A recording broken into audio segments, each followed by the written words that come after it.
Welcome to the 5 Letters Podcast, featuring myself, Yells, alongside Cam. And yo, it's me, Bez.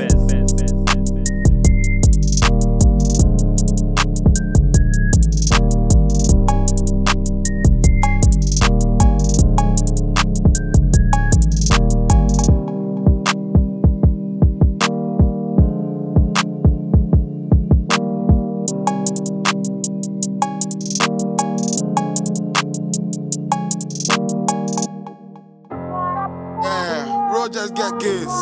We gon' take them to the wise man. We go bust some, bust it. Yeah. Bro went caught, never came back again. After OT Bop, didn't need to drop again. Said I'm a liar, but she's here again. Them all be Casavaya, knowledge them. Read in a room, but they think damn shy. Come with the yo, I came in disguise. Bro, the whole entourage, I came with the guys. Bro, the whole entourage, I came with the guys. Bro, fresh on butter, skang again. Had to sort of thing, had the length again. Gunman, get away. Welcome once again to another episode of the 5 Letters Podcast. This is our episode 13.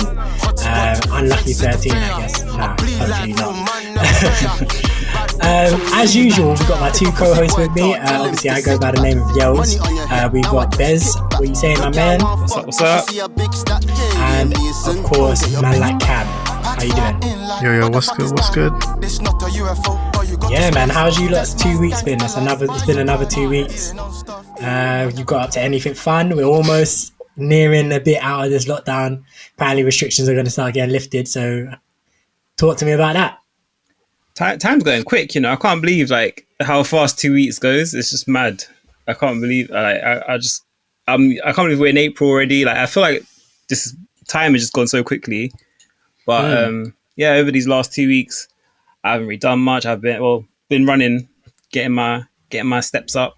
Did my 10k last week. I managed to get that. Jeez, I should complete that. Sub an hour, so I think that's okay. Jeez, man like. And then today beat my 5k record, so getting up there with the. Look, you killing the game, absolutely killing the game. See me run London Marathon. See, go for it. I'll be there. Now I'll be there with my popcorn. Go Bez. Once I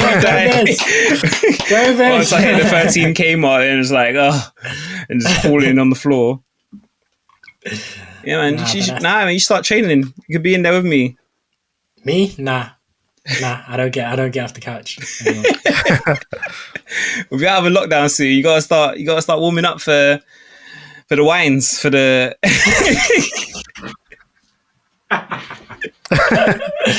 Nah, mate. Just getting wines on the couch, mate. Lap dances only. That's it. Right, that guy had back of the club, champs in the hand, getting the wine up, getting the lap dance going. That's the vibe I'm trying to. Like, it's not gonna happen, but that's what I'm looking for. You know? Like, realistically, I'm gonna just be there by myself, just head in my hand, like sniffing champagne. Boris, we shouldn't be out here. Send us back in. Yeah, man. Just pain, champagne and pain. That's it. Yeah, man. That's about 2 weeks. I hear you. Cam, what are you saying? Just the same, really. Same as the last 2 weeks before. Just been chilling, working, not really doing much else. Like, yeah, literally not done anything else. Just been working, chilling at home. Hustling. Yeah. That's life at the minute, and yeah, that's all I'm really doing. Word. I hear that. Yeah, me, I'm pretty much the same, man. As usual, just going out to work, coming back, working on music, done some like music releases. I think yesterday I actually put something out. Not even I definitely put something out yesterday. So yeah, just doing all of that, just grinding with the music stuff and doing my radio shows and stuff like that. Like, yeah, been out here, but as usual, life is kind of quiet right now, you know, not much going on. But obviously, like I said, April 12th, we're going to have the first lot of some of the restrictions kind of lifted already on the 1st. So people don't have to shield anymore and things like that. But from April 12th, I think you're going to be able to go outside with 2 households or a group of 6. Yeah, and you get bars and stuff are opening up again for outdoor drinking, and stuff like that. non-essential shops open again. Finally get a haircut. Yay. Yeah. Yay. What you lot saying about that? So is that your thing? You'll run into the barbers then, yeah? Yeah, man. Haircut's already booked. Trim's already booked. Jeez. But 15th, getting that trim, looking sharp. Damn, ready to kill the game, yeah? Ready to just come back and sit at home again with a fresh cut. But yeah, nah, anything else? You got any restaurant dates booked? Anything else? That? Nah, man. Obviously, it's one of our friends' birthday on, I think in that week. So maybe go and do something for that. But that's about it at the moment. Don't know what else. Because I think it's difficult to get places as well. I've been hearing it's pretty tricky to get a booking for places. Yeah.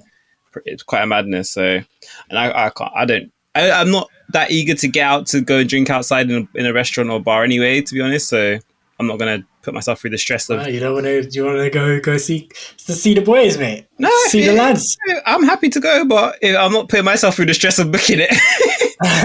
I've done enough stress with that PS5. I'm not doing it again. I hear ya. What about you, Cam?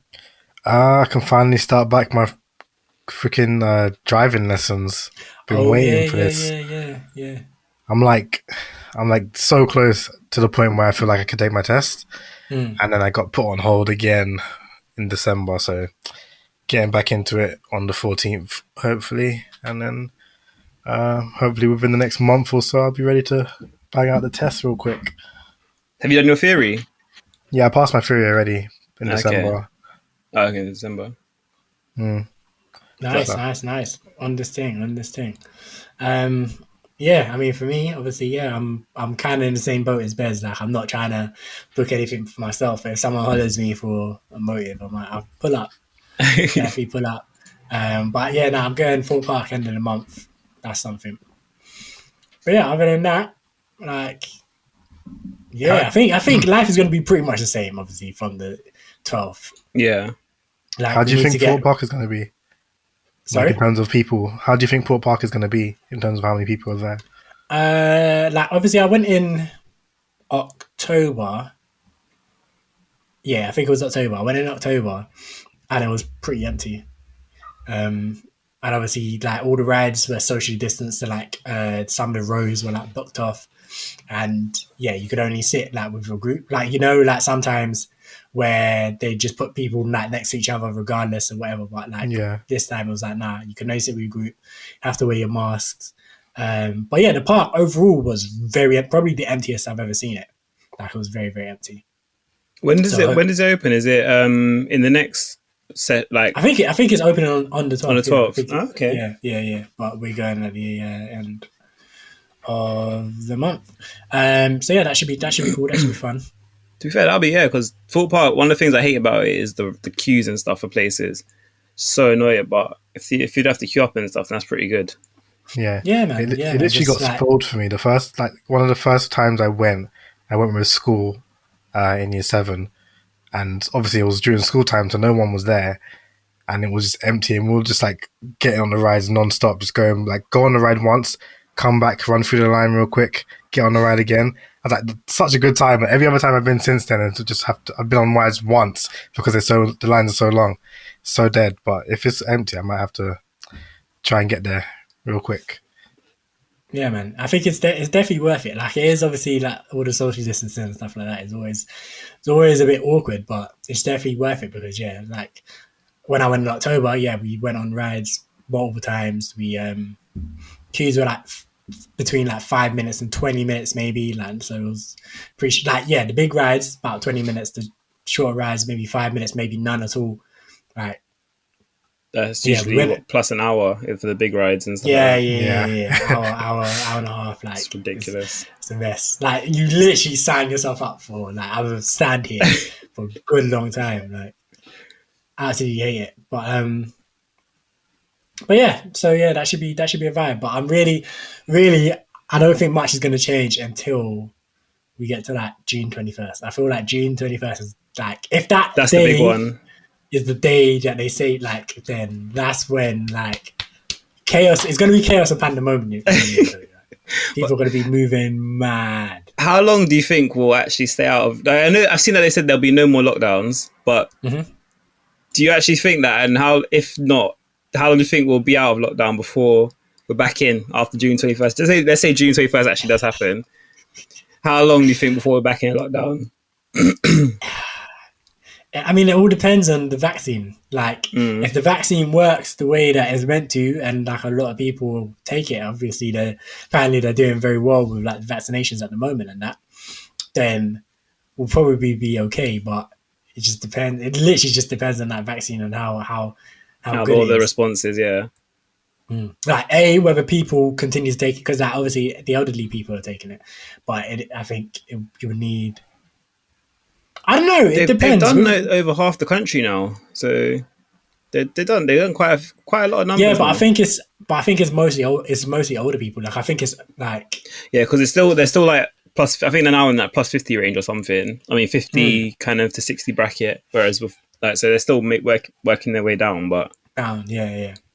That's what I'm saying. So yeah, I think it's more or less half the country have had like first dose. But it's like it's elderly people plus people with pre-existing conditions and things like that. So I think they're also harder to get now as well. They were saying that for the second dosage, it's like they haven't really got as many. Yeah.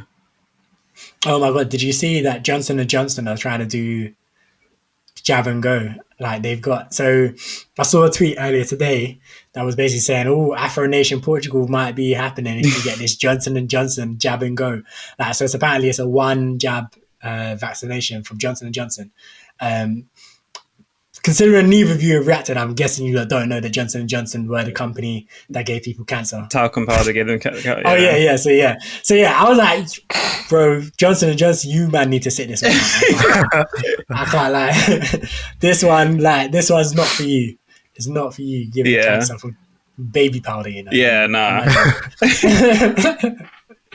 Because I saw Ryanair were doing that jab and go thing as well. They had adverts like jab and go, like get your jab and go, fly, book your holidays now, jab and go. And then I didn't know it was Johnson & Johnson were the ones giving the jabs to go.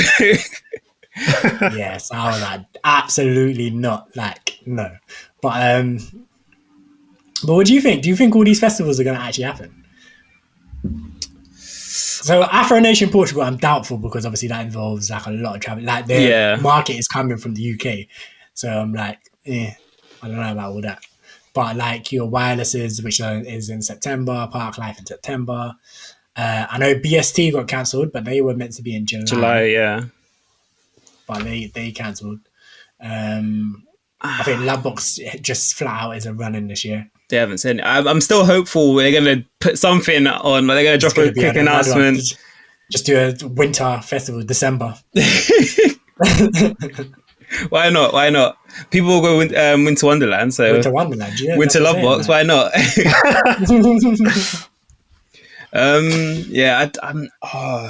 I'm hopeful they'll go ahead. Not that I've got tickets to Wireless or Park Life or anything, but it'll be nice to see. Yeah, it'll just be good to see that we actually have moved back to the normal now. But because it says September, what my head is telling me is that by August we're gonna be like, oh, we shouldn't let people out in June. We have to like kind of lock down again, pull it back. So by September time, it will be back to lockdown. So that's what that's what my head's telling me. But so what you're saying, June is going to be like to help out, and then by the time we get to like late August, September time, it's going to be a redo of that lockdown too. Yeah, I mean, if anything happens, I feel like that's what would happen. Like if there is a next lockdown, that's how it probably would play out. Like just they're letting people out for summer, and then they're like, okay, back in your houses now. Mm-hmm. I think that obviously hinges on the vaccine and how well it works and how many people take it, and also as long as like the old elderly people and the vulnerable people are taking the vaccine, I think they'll probably be all right, because obviously the risk to younger people and people without pre-existing conditions is considerably lower. Yeah, apparently. So I think they'll be like, you know, if you lot don't want to take the vaccine, then whatever. But I mean, maybe. Yeah. But I did see that they were saying they're going to treat it like the flu now. So it will be kind of, as you said, like if you, Yearly, seasonal. yeah, so it's coming in every season, but not lockdowns. You just kind of have to deal with it. But yeah, I guess that depends on how many people are actually dying from it. Yeah. That's crazy that there's just a new thing is just come in our lifetime that we just, I know. we're probably gonna have to live with this for the rest of our lives now. Completely bonkers, mate. Completely bonkers. Like, and I was talking to a friend of mine today, and he thinks he may have got it for the third time, and I was like, bloody hell, mate. Jesus. Third time. Bloody hell, mate. Yeah, because that's obviously I was talking to you like before, and when we were scheduling when we were gonna sit down to record this, I was saying I was might be going somewhere. Yeah, I was going to go somewhere with that friend for work before you police people start judging. Business ventures. But yeah, nah, he called me this morning like, yo, yeah, like, yeah, not like, obviously I'm faking it, but yeah, nah, he was like, seriously, like, coughing, like, yo, I feel terrible. Like, yesterday, I can feel it, like, coming down, and like, this is, I'm not entirely certain, but obviously he's had COVID before. Yeah. He was like, this is kind of how, like, I felt at the beginning of those times. Okay. So I'm going to take a test, and like, he's like, I hope not, but yeah, we never know. And obviously, because it's been, I think he said it's been 6 months since the last time he had it. And the antibodies only last for about 6 months, doesn't it? Yeah. So he's like, he's done. So yeah, but literally, he like going back, he had it 6 months ago. Then he had it like 6 months before that, and then that's when COVID was basically there. So he was early on it. Yeah, he was like one of the earlier ones, and then recovered 6 months, got it again, recovered, and then now maybe. Which yeah, I'm like, wow. Bro, for your sake, I hope not. Isn't it? I hope not. Oh my god. But yeah, nah, shouts out him, man. Get well soon. But yeah, so hopefully, yeah, I'm hoping for better days. But it's funny, you know, my mum was saying to me, I think 2 days ago or 3 days ago, she was like, "When's stuff opening? Are you gonna go back out to clubbing and stuff?" It's like, yeah, of course.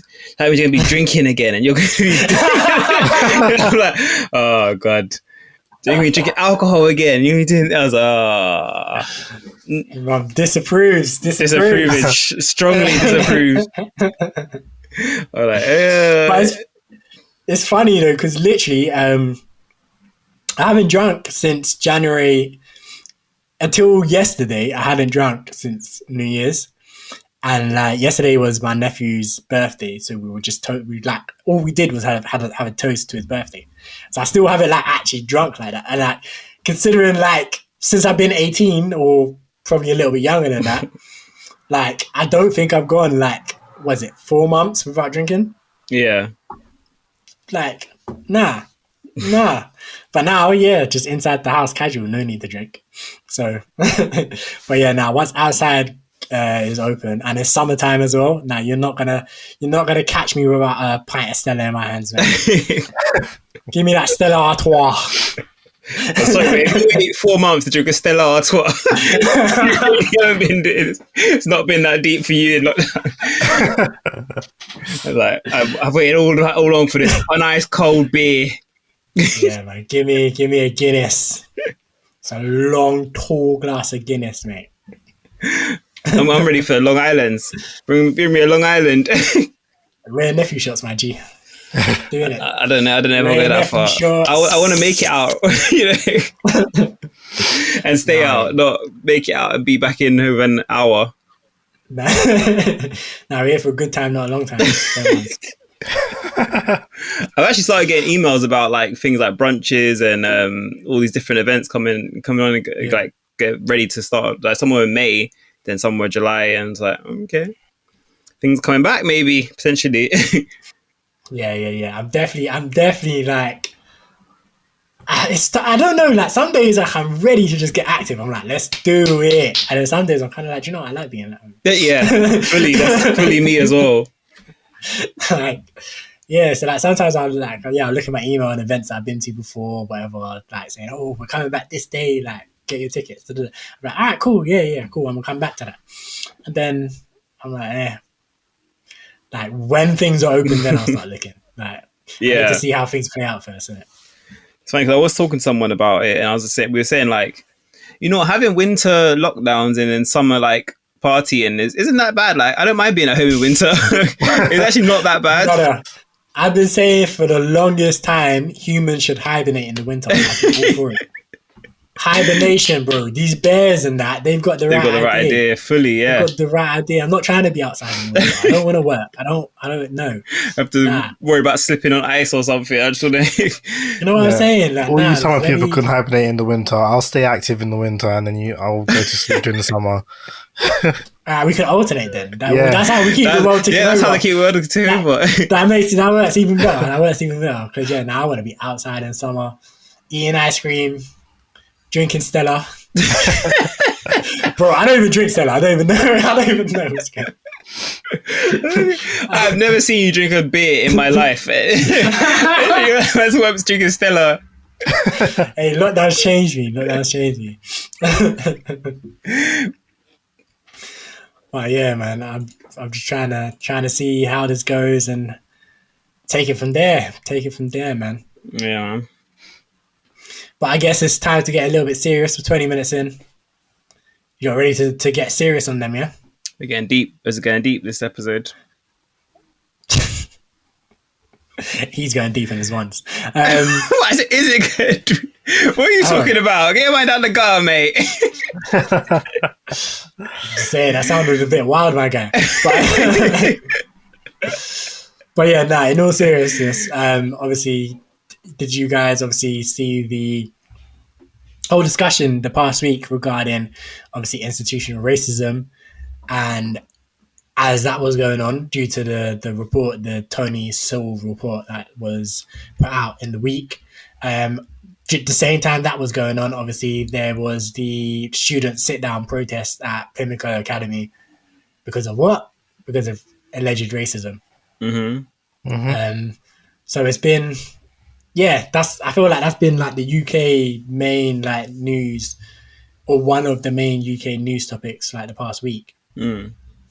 And I mean, what do you guys think? Do you think there's no such thing as institutional racism? Do you agree with the report? The report basically says that there are individual racist people. There are obviously racist incidents.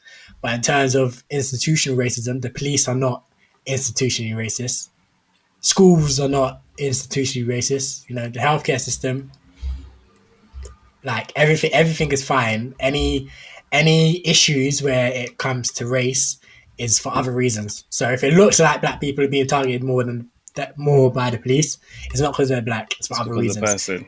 Yeah, if it looks like black people aren't doing as well in employment and things like that, it's not because they're black, it's for other reasons. Do you guys agree with that? Do you not have any thoughts on that? I think it's probably a mixture. Like, I'm sure that because it's probably the other way around for one reason though. Like, it's like there's institutional racism, and then the people who aren't racist, there's individual sort of thing. But then there is also the kind of, you get the black people who are overly aggressive, or you get black people who may not be as qualified for a role as someone else. So it's kind of, but it's the same for white people as well. You get white people who are overly aggressive and white people who may not be qualified for a role. So it's not like, I would say there is institutional racism, but there is also the cases of people who actually aren't, who actually are doing something wrong, sort of thing. Okay, that makes sense. Cam, anything to add? Yeah, I mean, I think there definitely is institutional racism, in this country. I don't know how anyone could look at this country and look at the way things happen and say that it doesn't exist. Their man, sorry to interrupt, but their man went further and basically said that this country is a model. It's an example to all white majority countries out there, and other white majority countries should follow the lead of this country. Yeah, no, I don't know what UK they're living in. I wouldn't go that far. But yeah, sorry to interrupt him. But yeah, I mean, just off of the Pimlico thing, it shows you could say that's just the one school, but it's something that happens in many schools where hairstyles and stuff are policed and whatever. Like people can't just roll with their natural hair, like as black people, anyways. The way it grows out of their head, Yeah, bruv, it's not just one. It's not just one school. This is just the latest example. This stuff has been going back for ages. Like I've heard, there's been stories in the newspaper about obviously black children being told that they can't have locks in school. Like, and again, that's a very natural hairstyle for black people. Like, it's literally just that is your natural hairstyle. That is for black most people. natural. Like, it just happens if you don't comb your hair as a black person. That's like, all, yeah. You maintain it, like it will lock up, or if you twist it and you leave it, it will lock up. Like, and it's just an absolutely like this is how your hair grows out of your head type thing. And yeah, like for me, that's a very, very clear example of institutional racism. Like they're saying like, oh, your hair needs to be neat, but it's like how can you tell me that the exact thing that happens that comes out of my, like the way my hair grows, how can you tell me that's not neat? Like where everyone else, they could just, the way their hair grows out of their head, it's fine. But for me, like nah, I need to cut it and keep it low, or I need to straighten it, or I need to do like all these things to make it conform to like what's going on with other people. Yeah. Like absolute nonsense, mate. Like, yeah, nah. Like Cam and Bez are kind of like being nice about it. I think that report is absolute bullshit. Like I'm just gonna flat out say it. Like just absolute nonsense, mate. Like obviously there's more, and I think this is the problem. Like it's just so I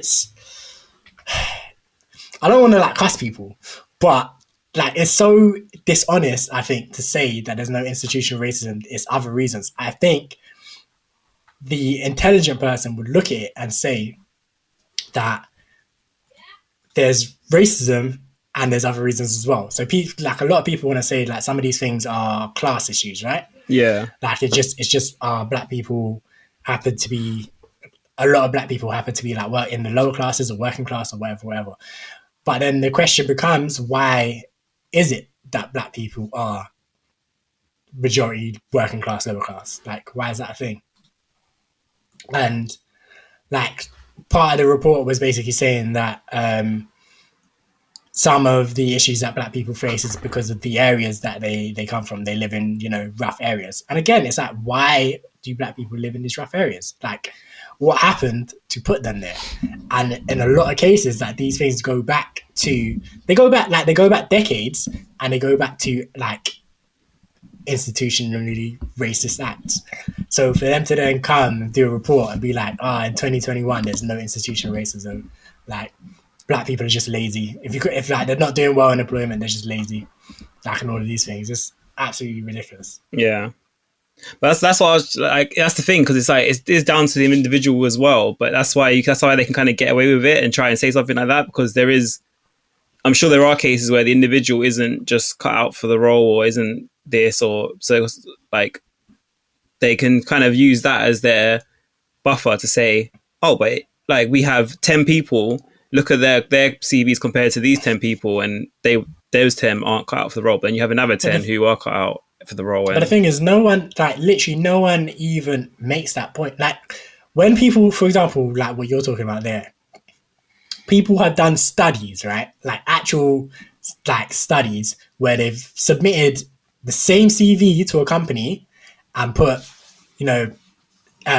Sarah White, as the name, and then they put their actual name, Olatunji Jabari or something like as the name, and one like the Sarah White gets the interview and Olatunji doesn't even get like a response. Yeah, like they've done studies like people have literally done things like that where it's the exact same. It's like, cool, how can we make this?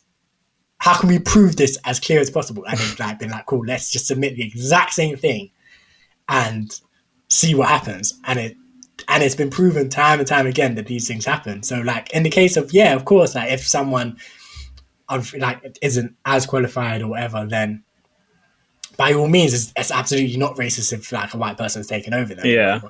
But in the case where like they're equally qualified you're identically qualified or even maybe superiorly better qualified, and you're losing out time and time again, then there's something to be said there. There's Yeah. absolutely something to be said there. Yeah. So it's been mad. Like, one thing I will say, like, obviously there's been mad backlash. Like, so that's kind I don't know. I want to kind of say it's kind of positive to see, but the fact that this government report even comes out in the first place is kind of like just depressing. Like, the fact that this report could be written and be presented as something that was meant to be like Bigging up their chest. You know what I'm saying? Like, after the whole George Floyd thing happened and the protests that we had over the summer, they were like, okay, cool, let's look at you like screaming, you're shouting, okay, let's see how this applies to us in the UK. And then they come back and basically say, this don't apply to us. We're amazing. We're awesome. We're great. It's a bit like a slap in the face. But like, yeah, no, I get that. I hear that. It is good to see like that. Obviously, it's a lot of people have like spoken up as well and been like, this is nonsense. Like, Yeah. a lot of like, even like some companies and like charities and I think like some school bodies and things like that have just come out straight, and like healthcare charities and stuff have just come out straight and said, we don't agree with the contents. We know as people who work in this field or that field that we have some work to do, and we're going to continue to do that work regardless of what this report says. Yeah. But what I have seen that is scary to me is I literally saw a white woman on Twitter tell a black woman that her life experiences were all in her head. She made it up. So they were just obviously like someone posted an article or something, and they were the black woman was obviously outraged a little bit and was saying, you know, I've lived through this. How are you going to tell me like the stuff that I've lived through never happened? Mm-hmm. And then the white woman was just like, oh yeah, nah, it's all in your head. You made it up. Like, you just want to feel like you're a victim, blah, blah, blah, like on that. And that is scary to me. Oh, isn't that literally Piers Morgan and Meghan Markle? Like, Meghan Markle's telling her story and Piers Morgan just saying she's lying, she made it up, she's making it all up, sort of thing. Yeah. It's literally that's the literal definition of gaslighting, isn't it? Yeah. Like, when you've lived something, you know something has happened, like you've lived it, you've experienced it, and then like for someone to be like trying to convince you that nah, this never happened, like that, or, like whatever, that's the definition of gaslighting. And yeah, literally, just as the UK just tried to gaslight black people, Asian people, like everyone just tries to gaslight us all. Yeah, so that's basically what their thing is, isn't it? Their was it race report? Yeah, just a massive gaslight for them. Yeah, 258 pages or whatever of gaslighting. Imagine. And furthermore to the point, sorry, they have like a credit section where they list like all the historians and academics and etc., like people that they talked to compile this report. And a number of them have come out and been like, yo, you spoke to me? When did that happen? Oh, wow. And I said that? I wouldn't have said that. I don't think so. Oh my God. I thought you were going to say they're like 99.2% are white or something, but not even speak to them. They were like, yo. Like, one guy was like, I am shocked and outraged. He was like, I am shocked and outraged to see my name attached to this report. Oh my God. Like, I had no idea. How did they think they were going to get away with that? Like citing people in a very clear text sort of thing. Boy, who knows, man. And this is the thing, like, the report was ready ages ago, and people have been asking for them to publish it for ages. The report was ready, like, they asked for the report, I think, around June time, and I think it was done by, like, September last year or something, and people have been asking for it for about 6 months. Yeah, I think it's been about 6 months. I think it was done people as by in the public, September. or the public, Labour Party, MPs and stuff. So no one has seen it. The government has seen it. Okay. So the people who wrote it gave it to the government, and then the government were meant to obviously publish it. And yeah, so for about 6 months, the Labour Party, like, you know, like David Lammy and that, been like asking to see it, and obviously, yeah, public people have been like, yo, you lot said you were going to do this, like, it's done, let's see what they say. And they sat on it and they sat on it and they sat on it, and then finally I think they probably released it like this week to get rid of the Priti Patel expensive thing. Yeah, Like that's true. try and like remove that out of the news. Yeah, put something more important sort of thing. Because yeah. Reddit, the first release was like, we got to do some editing on this before it's released, because what was really said in it is like completely different. Yeah, exactly. So yeah, they finally dropped it, and it's a madness. Even Boris said he doesn't agree with everything in there. That's how like far Wow. I've gone. That Boris actually came out and he said, "Yeah, we don't, as a government, we don't necessarily agree with everything they said, but he obviously said it was a good report, and he like thinks it shows how great we are as a country and blah blah blah." But he said, "Yeah, I have to admit we don't necessarily agree with everything." So okay, yeah, interesting. But I think he has to say it just because of how bad the backlash because of the reaction. Yeah, he can't say I agree, and then he would get a lot of the backlash as well if he said anything like that. I still can't believe what they said about slavery. Just absolutely. I think I saw it was Boris who said it, wasn't it, about slavery? I mean, Boris has probably said something about slavery. Because I think I saw him saying something about it, but I didn't really look too much into it. I saw there people saying about slavery. Go on, Cam. I said, what was said? Oh, about slavery. Yeah. I'm actually going to get the exact quote, just so I can read it, because it actually made me like mad, because I was like, how could you say that? Okay, right. So the exact quote is, "There is a new story about the Caribbean experience which speaks to the slave period, not only being about profit and suffering, but how culturally African people transformed themselves into a remodeled African Britain." What? You what? Wait, say that again?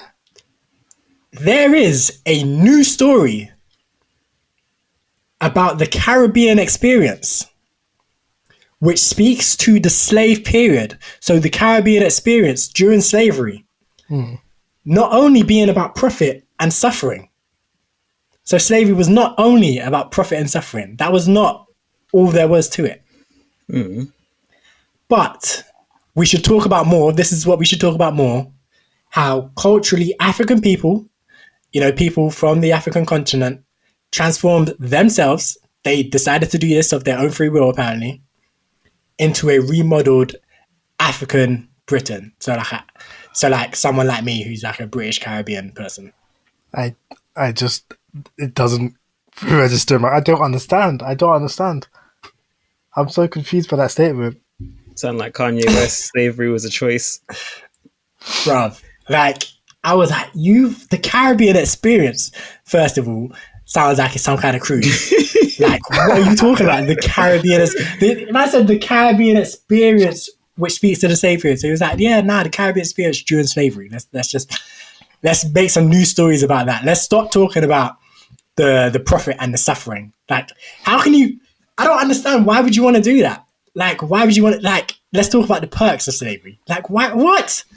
There literally are no perks. There's no such thing as man is literally trying to. Come on, man is literally trying to sit here and tell me basically that what happened to my ancestors was blessed, innit? Because now I'm in Britain and I've got a new Black British identity, essentially. Living a good life in Britain. Yeah, insane. That's crazy. Oh my god, that's wild. Like, I feel like. Do they think people are idiots? Like, do they actually think? How dumb do they think people are that they're going to listen to that and be like, "Yeah, you know what? You're right. Right. I've been looking at this wrong my whole life." Like, spun me, because I was part of like a deeper bit about. So not only were they talking about slavery as well, they were talking about colonization and the British Empire and stuff, and they pretty much said the same thing about that as well.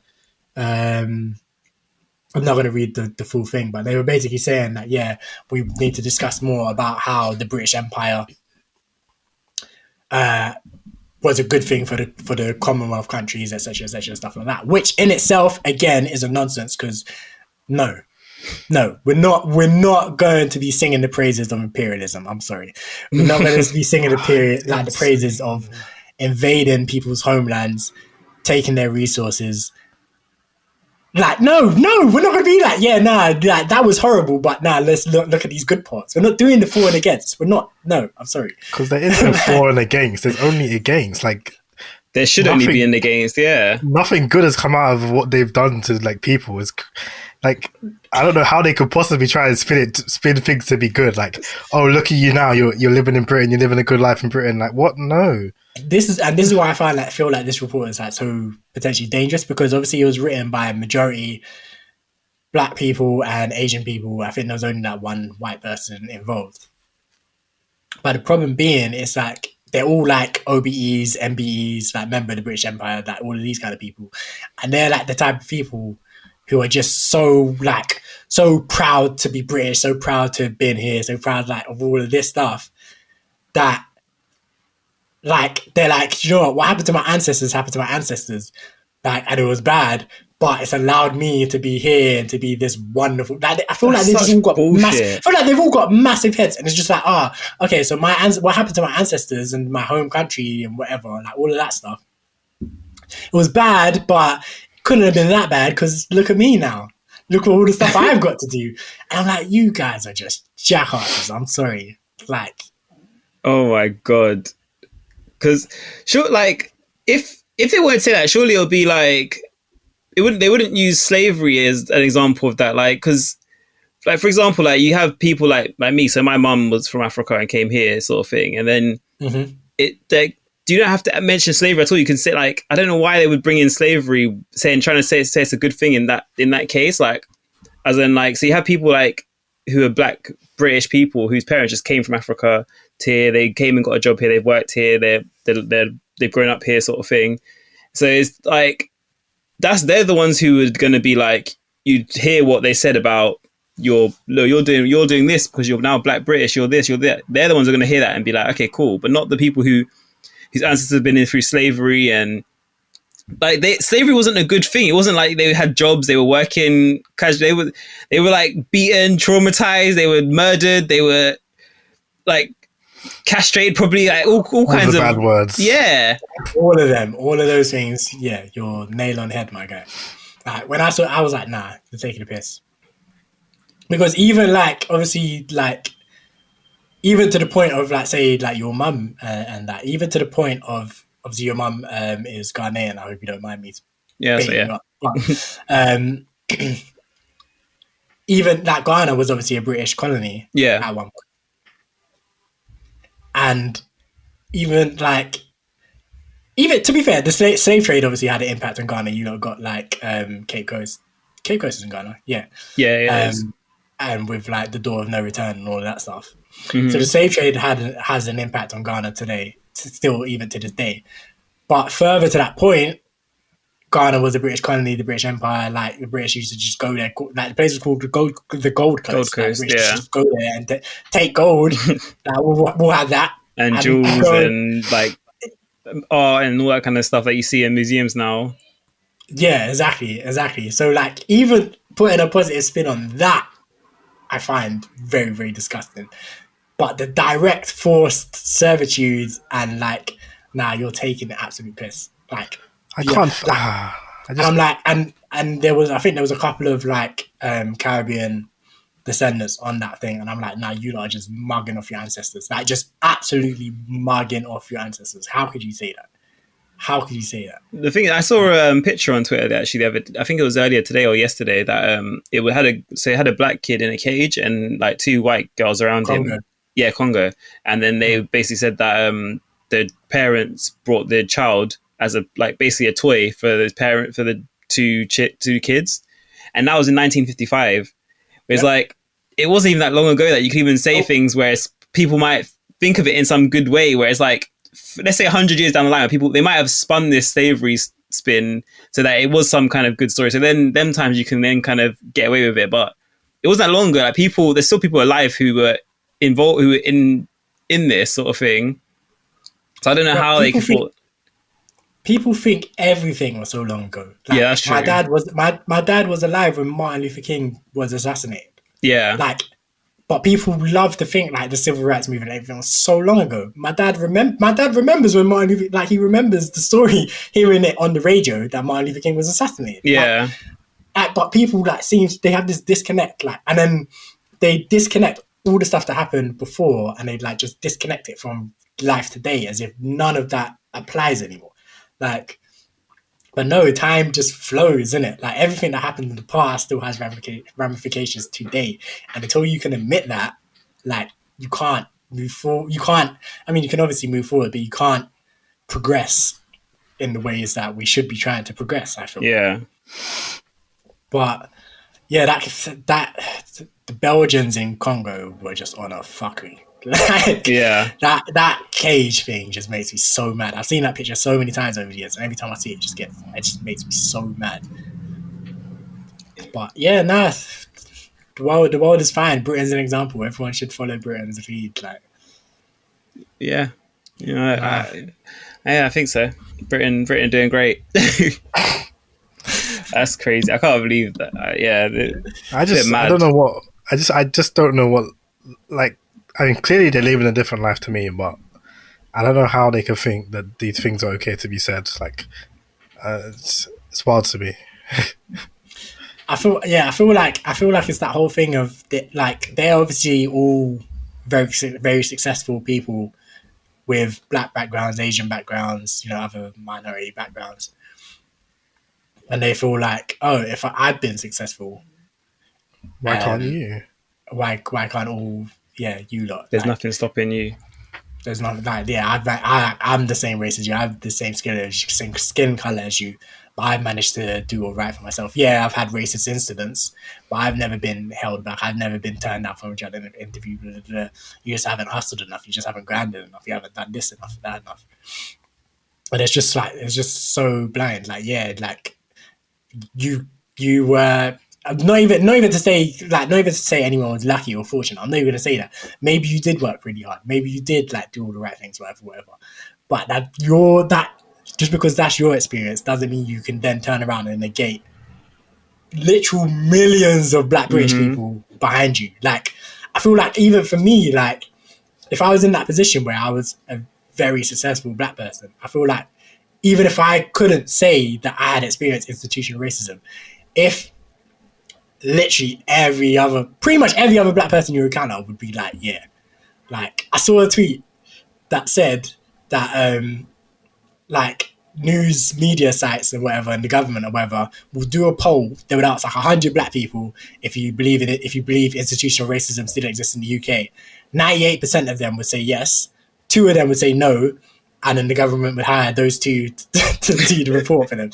Like it's like that, because like literally, it's just, I feel like it's overwhelming, like the amount of like Black people who would say this is real, or even Asian people as well that would say this is real. Like, yeah, it's mad. But yeah, that sounds like something the government would do though. I can imagine that. It's just, yeah, me too. It feels very, very real. Yeah. But to move on slightly, I kind of want to ask you guys a question. Do you guys feel English? Well, I am English. Okay. Well, more so to Cam then, I guess. But would you say you're English, Cam? I would. I don't know. No, I guess I don't know. It's hard to say because obviously. Bearing in mind, technically your nationality is British. So you're British, not English. But then that's what I was going to say. I was going to say I probably wouldn't say. I'd never say English. Mm-hmm. I may sometimes call myself British, but only in the fact that I was born here and I've lived here my whole life, like kind of thing. But I don't feel like I belong in this country, kind of thing. Also, at the same time. So yeah, I'd call myself British, but no, I don't feel like I'm British. Like when I say a British person, I'm not thinking about myself, kind of thing. Okay, that's reasonable.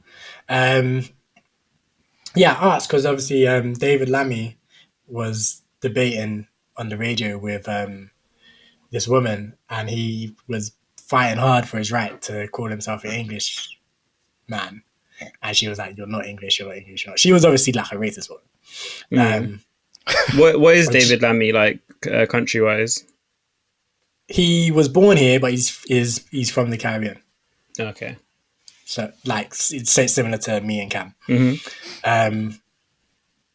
Yeah, I think his parents weren't born here. I think he was the first generation. I think he's first generation. But yeah, so he was basically like he was like, yeah, I'm British, I'm English, like all of these things. And like to me, I was just watching. I was like, I don't know. I just thought it would be interesting to ask you guys because I don't think I would. I feel like I would never in a million years say I was English. Like I just. Yeah, that word would never come out. That one does not. That one absolutely doesn't say right with me. British, like, it's not. It wouldn't be a common thing to say I'm British. Like, I feel like I would say I'm British to someone who was not from Britain. Yeah. Like, so if I was on holiday, British, you just say I live in London or something, wouldn't you? I'm from London. That's my go-to. Like, I rep London to the death, innit? So, like, if someone asks me where I'm from, I'm probably going to say London first. Yeah, you're right. But like. Yes, and then if they started calling me British after that, then yeah, whatever. But if they started calling me English after that, I'd be like, not like there's anything wrong with being English, but I just don't feel like that's me. Doesn't like describe that. you. Yeah. Like even the English flag, like again, I probably wouldn't wave the British flag like that either, but like the English flag, there's absolutely no way. Just no. I wouldn't even wave it. But yeah, like it's bad. But yeah, I just thought that would be something kind of interesting to ask you, just to like kind of tie up that discussion. It's fair, even me, like although I'm like quarter English, I still would barely even say I'm English. I would say I'm Ghanaian because it's so minimal my English heritage that I don't even really claim it. Like I'll just say like, because I'm English and Irish and then Ghanaian, but I barely would like, because unless someone asks what your mix is, I would just say I'm Ghanaian because it's the majority, so I kind of just stick with that. And then yeah, obviously British because I'm British citizen, but I mostly would say I'm Ghanaian. Yeah, man, identity is such a funny thing, man. But I just found it funny because David Lammy was fighting to the death with his woman, like trying to make her see, like, it's like I'm English, I'm like born I hate fish and chips. I love a cold beer. I'm like, yo, man. Like the thing is, he made some valid points. I'm like, fair enough. But I'm like, do you really care this much? Like, I feel like British is more than enough. Like to be English, like, nah, man. That's what English is a country. Like England is a country. So unless your parents are from England, you're not going to be English. Yeah, like that. I mean, that's the thing. There's like some discussion. Like, is English an ethnicity or is the ethnicity Anglo-Saxon? Or like, but yeah, no, it's weird because obviously you have Scottish people, you have people, Welsh people, like, and if you see a Black Caribbean person in Wales, would they claim to be Welsh? I don't know. That's true, actually. I reckon they would. That's what I was about to say. I think there's a valid argument to be made there but that's just because England dominates Britain. Yeah. Like, so and a lot of times they want to defend, they don't want to be English. So yeah. They don't want to say I'm British because people just assume English. England. And they don't want to be assumed as being English. Yeah. So they would say Welsh or Scottish or sort of thing. Yeah. But then again, I can't say that for a fact. They might just do what I do. When people ask me where I'm from, more time I'll just be like Grenada, Dominica. Yeah. Or West London. The ends, the bits. Like it's very rare that I'd be like, oh, where am I from? English. I'm British. I'm from Britain. Yeah. Yeah. I literally don't think I've ever in my life been asked, where are you from? And my first answer has been Britain. England or Britain. I don't think that's ever happened. It's usually either, where are you from? London. Where are you from? Grenada. Yeah. Dominica. Like, I'll either do that or I'll specifically say I was born here. Like, I was born in England, I was born in London or whatever. Yeah, I was born here, but my parents are from Retete. Like, yeah, we'll do that. Yeah. But yeah, like, I just find it funny that David Lammy was fighting hard. Like, I was like, you're fighting hard with this racist. Like, you're not going to change her, man. She's racist. She's old. Like, you ain't changing her mind, my G. But you're fighting hard, like, for his right to call yourself English. What did he want in it? Like, just her to be like, okay, you know what? You're right. You are English. That kind of thing. Or just... Yeah. I assume so. I assume he wanted her to concede the point, and she didn't. She didn't. But yeah, because she was saying, obviously, she was like, if I go to the Caribbean and like whatever, that doesn't mean I'm no longer English. If I go to the Caribbean, if I have a child in the Caribbean, that doesn't mean he's Caribbean. He should have asked her about white people born in South Africa. That's what I was going to say. There's some of those people from England who are born in South Africa. They are say South African. Of course they will, but in the same way that we obviously say we're British, or we like can say that we're British. I think it's, but again, that's the thing. Like our nationality is officially British. Yeah, not English. It's British. So like, I do think she was saying to him that he's British, not English. Yeah. So again, yeah, white South Africans, like, and then you get like Indian people who would say they're Kenyan and stuff like that as well. Kenyan, Tanzanian, yeah, like stuff like that. Yeah, I don't want to hear it.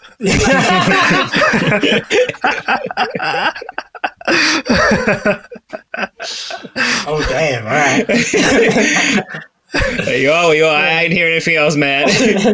Like they don't come with they don't embody the actual culture of Kenya, so I don't want to hear it. Like, because you may have been born there, but you still come with the same energy as any person born in India or born in Pakistan or wherever your parents are from or whatever. So like, just claim that, please. Thank you.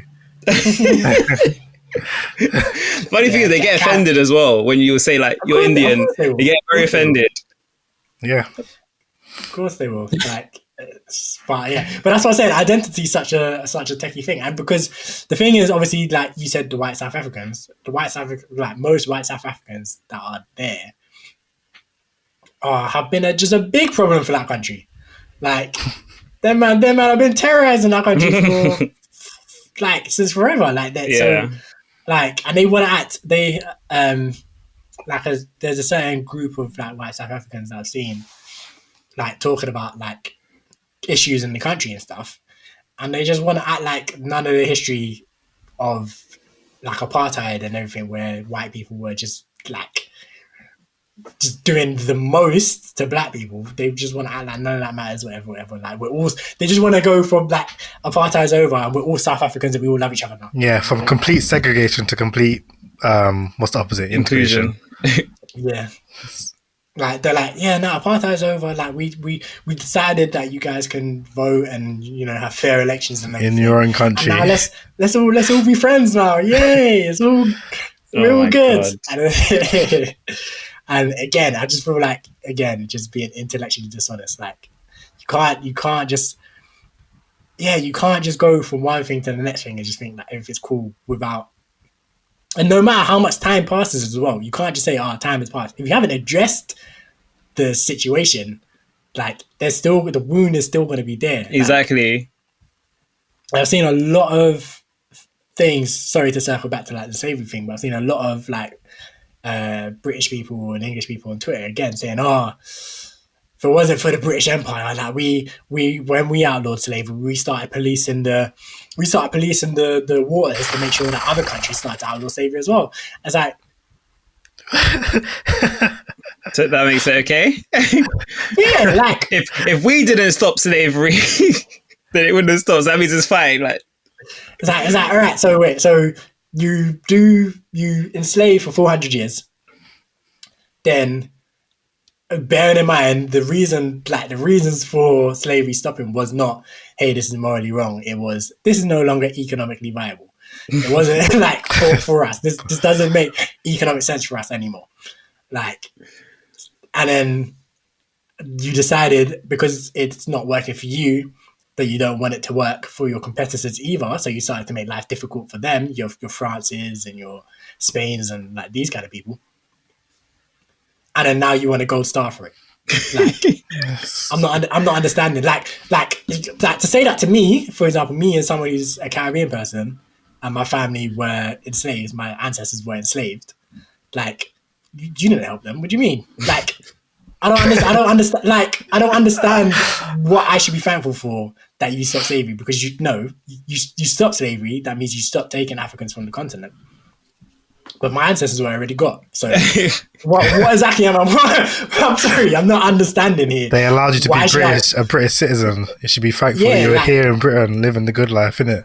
yeah, blood. Like, I don't know why I should be giving you a round of applause. This is actually something that brings me to something funny as well. Like, when it comes to like World War II and stuff, and this is a totally separate point, by the way, but like, I see a lot of people saying like, "Oh, if it wasn't for the British, you'd all be speaking German." I'm like, blood, I'm speaking English. Why am I speaking English?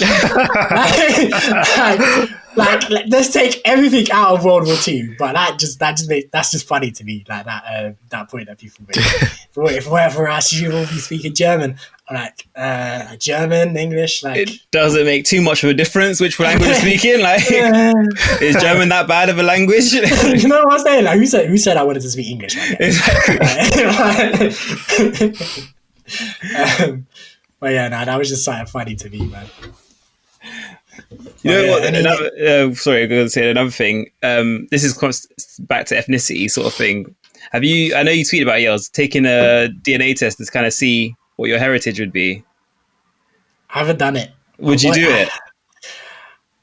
I'm in like two minds about it, bro. I want to, but at the same time, I don't want to, you know? Yeah. Like, I want to because obviously I'm mad curious and I think it'd be really, really interesting to know.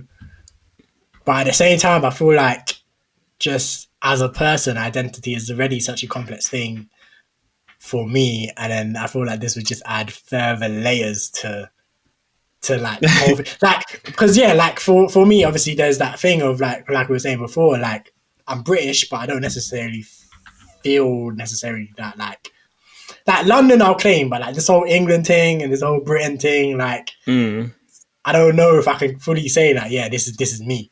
Yeah. Like, and then obviously in the Caribbean, like for damn Skippy, that ain't me. Like,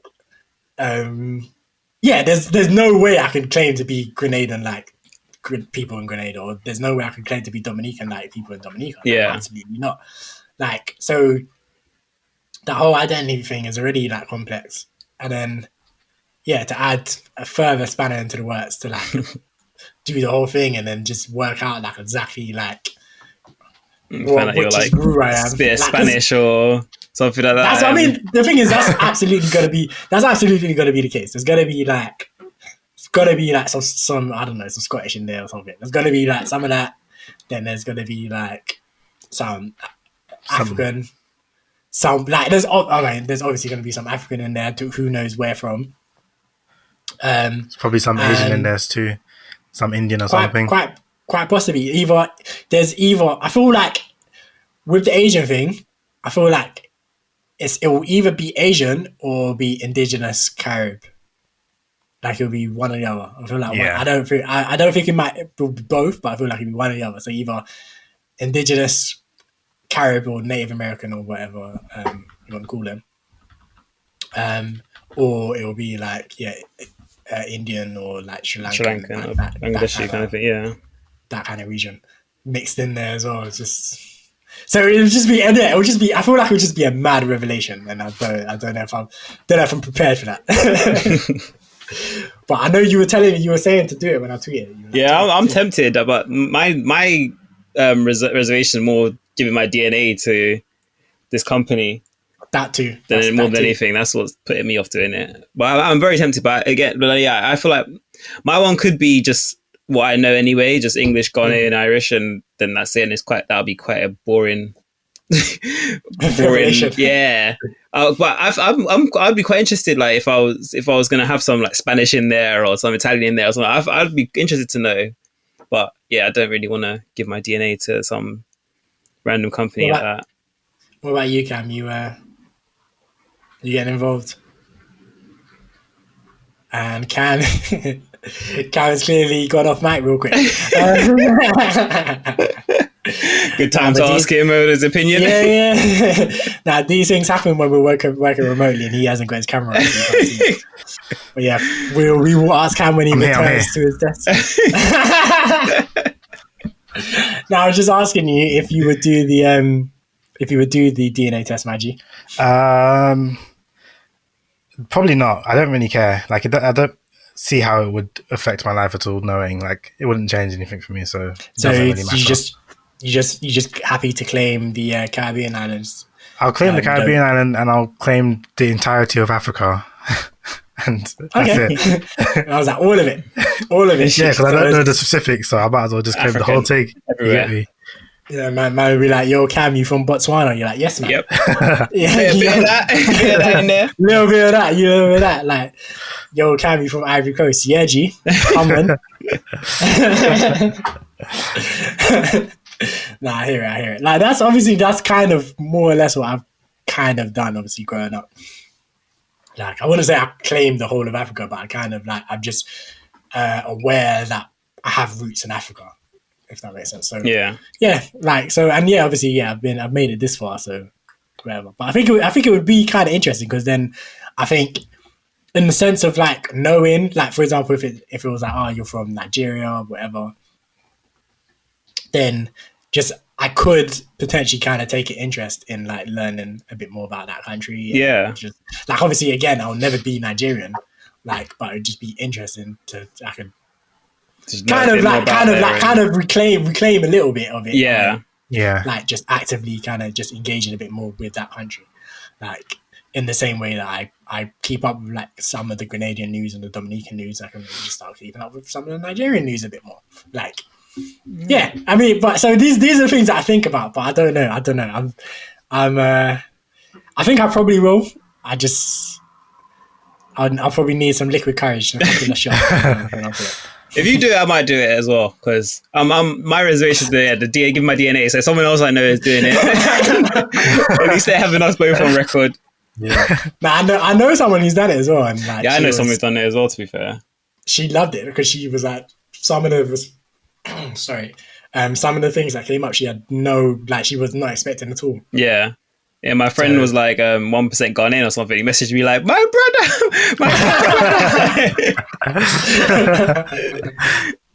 Yeah. That's bad. But yeah, like, bro. I don't know. I might do it for like one of my birthdays or something. Do it, like, make a whole big thing and do it. Big, like the birth reveal. Yeah. Pop the balloon. Like, you're Ghanaian. The Ghana flag drops down. Nah, that would be Joe's. Nah, someone should actually do that. That would be sick. That'd be hard. But yeah, that was a good one. That's a good one. But yeah, I think this is a good place to run another rhythm, run another song, and then when we get back, I think we're just going to casually discuss some of the other stuff that we've seen throughout the week. Hopefully, get some jokes off Prince William, sexiest man alive, or sexiest bald man alive. Sexiest bald man alive. We definitely need to talk about that. But yeah, let's run a track. English girl named Fiona. Big bad gal named Abiola. Body shaped like cola. Back up, bring it to the owner. I'm still up on the roads, could I left. Still chatting to my bros on the tech. Fuck that, man, I don't give a F. What you wanna get, smoke cigarette? English girl named Fiona. African girl Adiola. Body shaped like cola. Back up, here come closer. Vida loca. Bullet. High as a cat, never sober. Shit Python, hit him with a cobra. Free up my bro Casanova. Free my bad man persona. Bad man alone can control her. Sorry, your sis got bent over. Pushing my hood to anaconda. Throw back like Ed Hardy. Stay fly, I'm high like Jeff Hardy. Okay, and we're back. So yeah, let's talk about sexy Prince William. Sexiest bold guy alive. Look at his shiny head. He's not even fully bald. He's got like the around the back bit, hasn't he? Still, man is clinging up. He's not even around the back. He's got the Uncle Phil. He's fully got the Uncle Phil. And to be fair, he's still got like a bit on top as well. Yeah, just got the big bald spot in the middle. Yeah, man, fully not committing. Just shave it off, man. Done with it. Just if he's the sexiest bald man alive, then yeah, he needs to just go with it. Yeah. If that's what the truth is saying, then yeah, like, go with it, my G. He's not quite there yet, but clearly, if he does get rid of it all, then he's going to be doing bits on the streets. Sexiest bald man in the world, you know. Can you imagine, like, in this world? Do you know how many, like, as a straight man, do you know how many sexier bald guys there are out there? I can list plenty. As a straight individual, I can list plenty. Like, it's absolutely ridiculous. Like, people were bringing up all kinds of people. People like Jason Statham. People were bringing up The Rock. The Rock even commented on it. He didn't say himself there, but he said someone else. He's like, "How could this be where this guy is?" Well, obviously, he knows he should be the one winning that. Being honest, he's doing that thing. Like, he's like, I'd stand up for someone else, yeah, being proper modest. But yeah, then like I remember Dave Bautista was even like, what? MVP was like Bobby Lashley. Which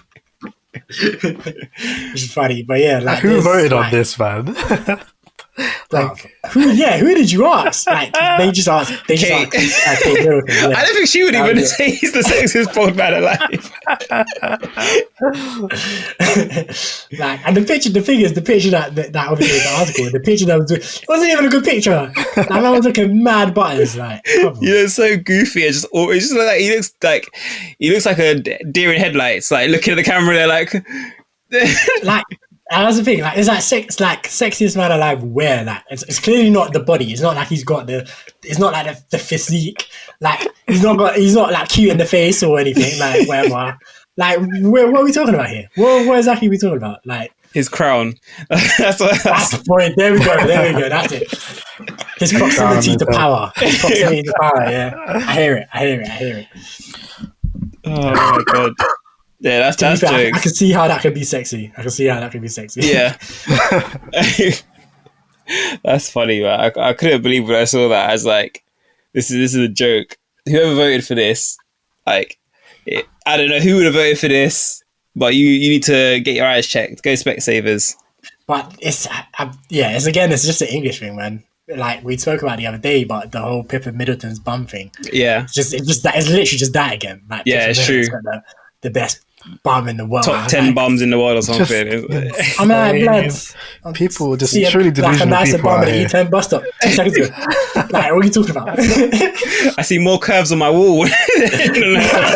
Like, seriously.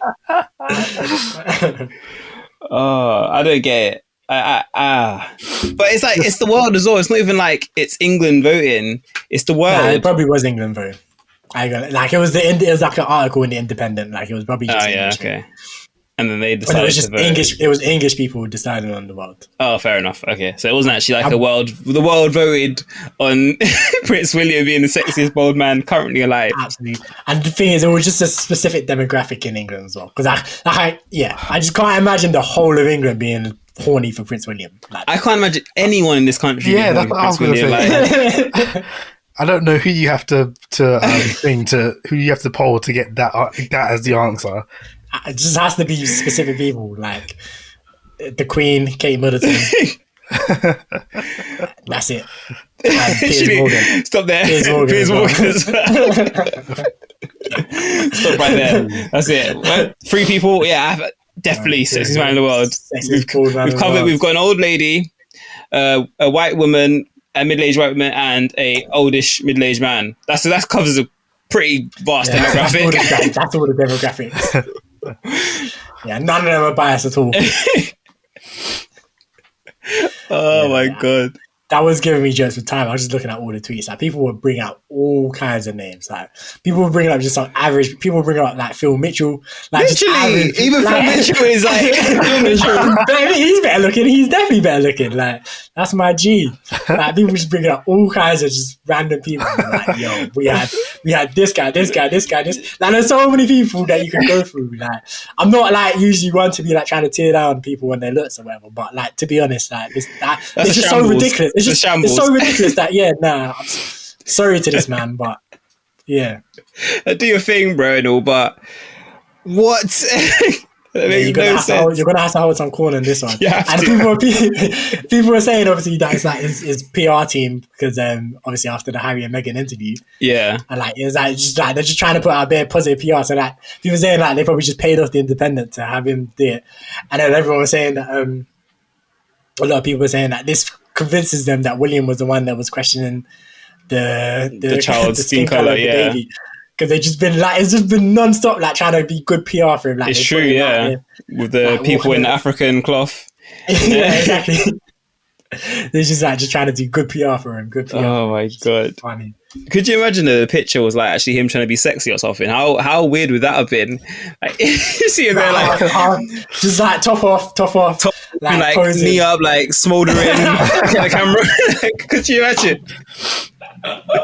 Oh my God. Just there giving the lips a little like pout or something. Oh, bro, that would be horrendous. horrendous. Like, people would have thrown up. I would have mouth vomit. Like, literally.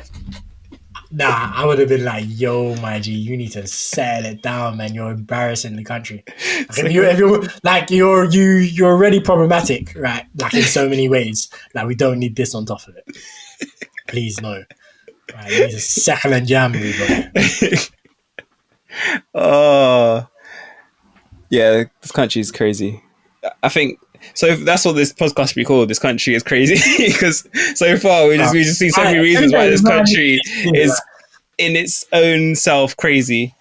We were like, yeah, let's talk about like current affairs and things that's going on, and just so far, it's just since we started the podcast, the country's just been like, we're just gonna move mad. We're just like we're gonna give you guys content because we're just gonna move mad as a country. We're just moving mad.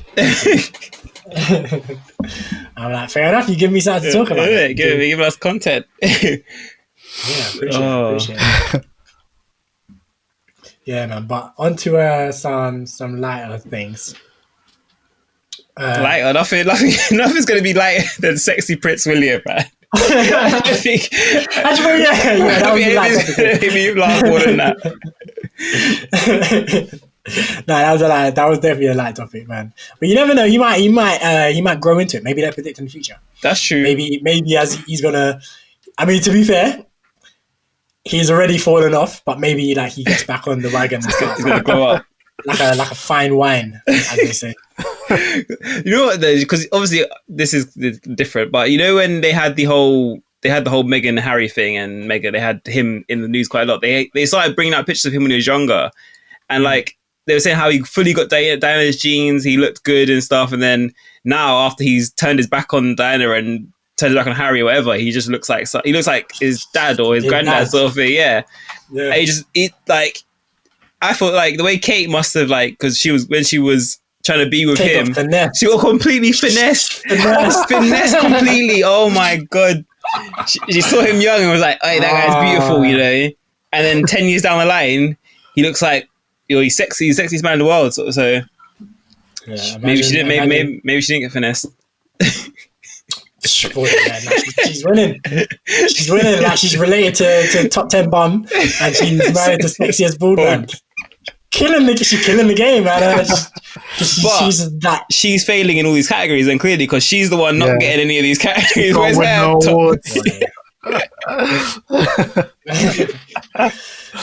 I mean, she's more beloved than Meghan Markle, so she's got that going. That's true. That is very true.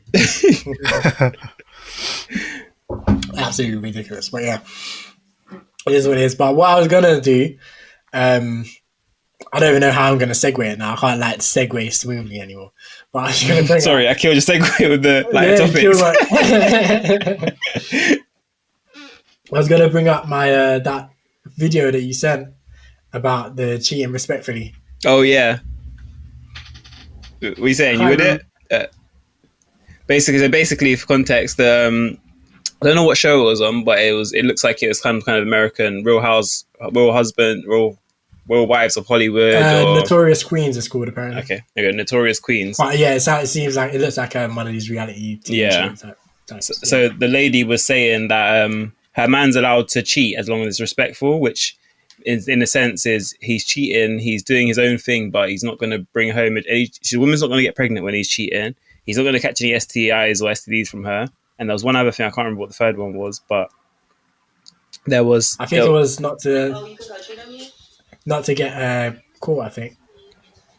Yeah, it might have been like not bringing the guy home or something. She said cheating when I don't find out. Okay, cool. Yeah, so there was 3 conditions, and then cheating's fine.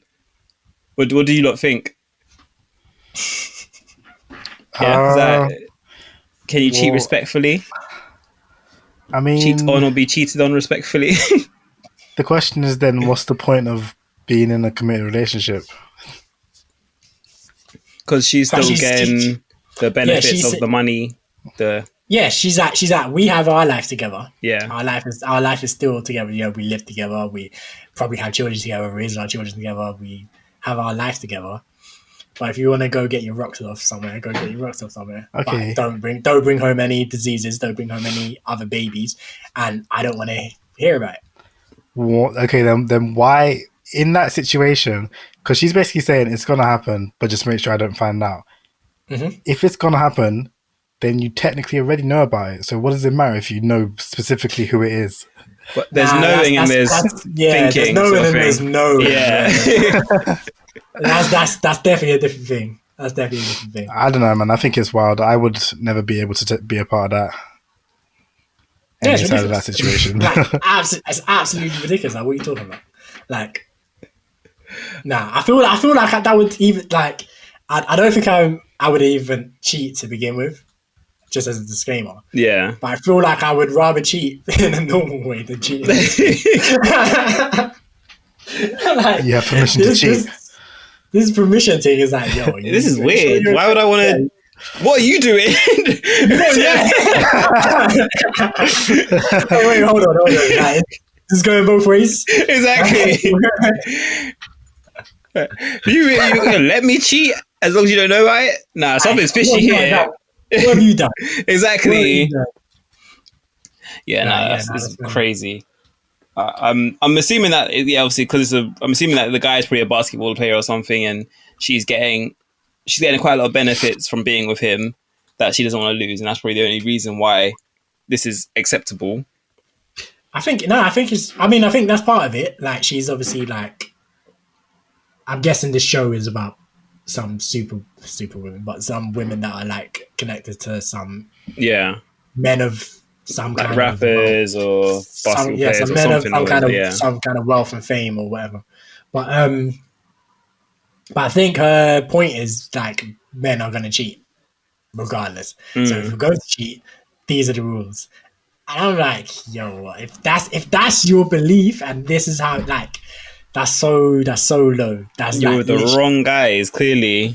the bar is just in the dirt. Because there is no bar. There is no bar. Yeah, like if that's like, anyone should be able to like fulfill that. Like, yeah, just like, you wrap it up, you be discreet, and if you make a mistake, you make sure that whoever you're with is prepared to get an abortion. Yeah, those are you just have to set those terms, and you're pretty much good to go. Like, I'm like, bruv, like, yeah, I feel sorry. I actually feel sorry for her that she has to come to that mental conclusion that my man is going to cheat on me. So as long as he does it like this, then it's fine.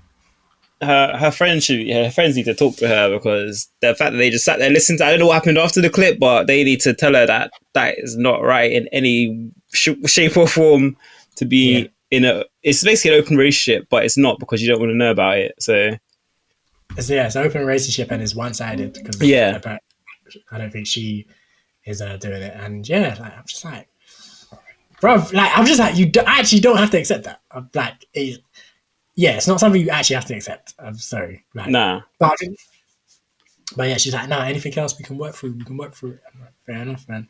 You must really love this guy. You must really be. But he clearly doesn't love her, because you wouldn't want to cheat if you're in love with someone, like. Yeah, man. And regularly as well, clearly. Yeah, like, I don't understand it. I was a bit thrown off by her logic. Yeah. She said it with chest. She didn't even like. She was preaching. She said to other women, like, you lot should get involved. Get involved, do this as well. This is the way to forward. I'd rather not. Like, even the fact that this is potentially meant to be beneficial to men, I'd absolutely rather not. Can we not make that the norm? No, I really hope not. Yeah, that would just. I would find that just so weird. Like, oh yeah, I'm with Cam. Like, just don't be with a person if you're going to just cheat on them. Yeah, absolutely. Like, yeah, no need, man. There's in this world, it's so easy to be single as well. Like, in 2021. It's very easy to be single in 2021. I was about to say you were going to disagree. I thought we were about to like just take a shot of whiskey. No. Are you sure, bro? No. I think we're us three all single, so it's clearly easy. we all know how easy it is. Yeah, man, it's doable. So yeah, like, literally, Like if being committed ain't your portion, then you know what? Yeah. And if like the woman you're going for isn't about like being polygamy and being an open marriage and all that, then if that's you, then you gotta leave her alone. Yeah. Did you see? There was a couple clips of like there was another clip of someone who was cheating. The guy was basically announcing his cheating, like with his wife sitting next to him. They were holding hands and stuff. It's like, I think his name was Derek Zam or something. Jackson. That's it. Yeah, Derek Jackson. And he was basically they've been in a committed relationship for God knows how long. They're married and stuff. And he was explaining his unsorted behavior. Bro, that was a saga, my guy. Like, so I couldn't watch that whole video because I was like, it was like 7 minutes on, wasn't it? Yeah, and I only saw like a clip on the timeline. Yeah, well, so like it was only probably like a couple minutes long what was on the timeline. But I was like, no, I'm not watching this because man was referring to himself in the third person. Yeah, I was like, you ain't the Rock, my G. Like, no. And then secondly, I was like, you're gonna have your wife. You're gonna like sit next to your wife and put this video on the internet, and basically be talking through like all of these things you did. Yeah. Like, and you're just gonna just have her embarrass her like that. That's so disrespectful. And the wife wasn't even like the wife wasn't like dressed up. She wasn't looking like her best or anything. She was wearing a shower cap. She was wearing like a normal t-shirt. She could have at least like had done herself up to be like make him look like a fool. Like, why would you want to cheat on me? Like, come on. But did you? And then did you see that he did a reaction to this thing? Reacting to my cheating, and he was then again referring to himself in the third person. Yeah. I was like, this guy is tapped. He's lost. Like Cam, like you know how YouTubers do reactions, right? Yeah. So he does this video with his wife on YouTube, explaining his infidelity and like talk about how he's gonna probably do better. I didn't watch it, but I'm assuming he's probably talking about how he's gonna do better on these stuff. And then he did a reaction video where he's sitting in his car and he's watching the video, and he titled the video, "Oh my God, he admitted it." Reacting to my cheating. Oh my God. And I was like, wait, you are tapped. You have a screw loose. Like, what? Bro, I didn't watch the full video of him reacting to it, but he was doing it like a literal YouTube reaction. So he was there like he didn't know what already happened. No, so he was talking through it. So he'd play the video, and so pause. So here's me and my wife. So I'm going to explain what happened either before I was in a relationship, or maybe when we were in a relationship, before we were married, sort of thing. All right, let's go with the video. Play.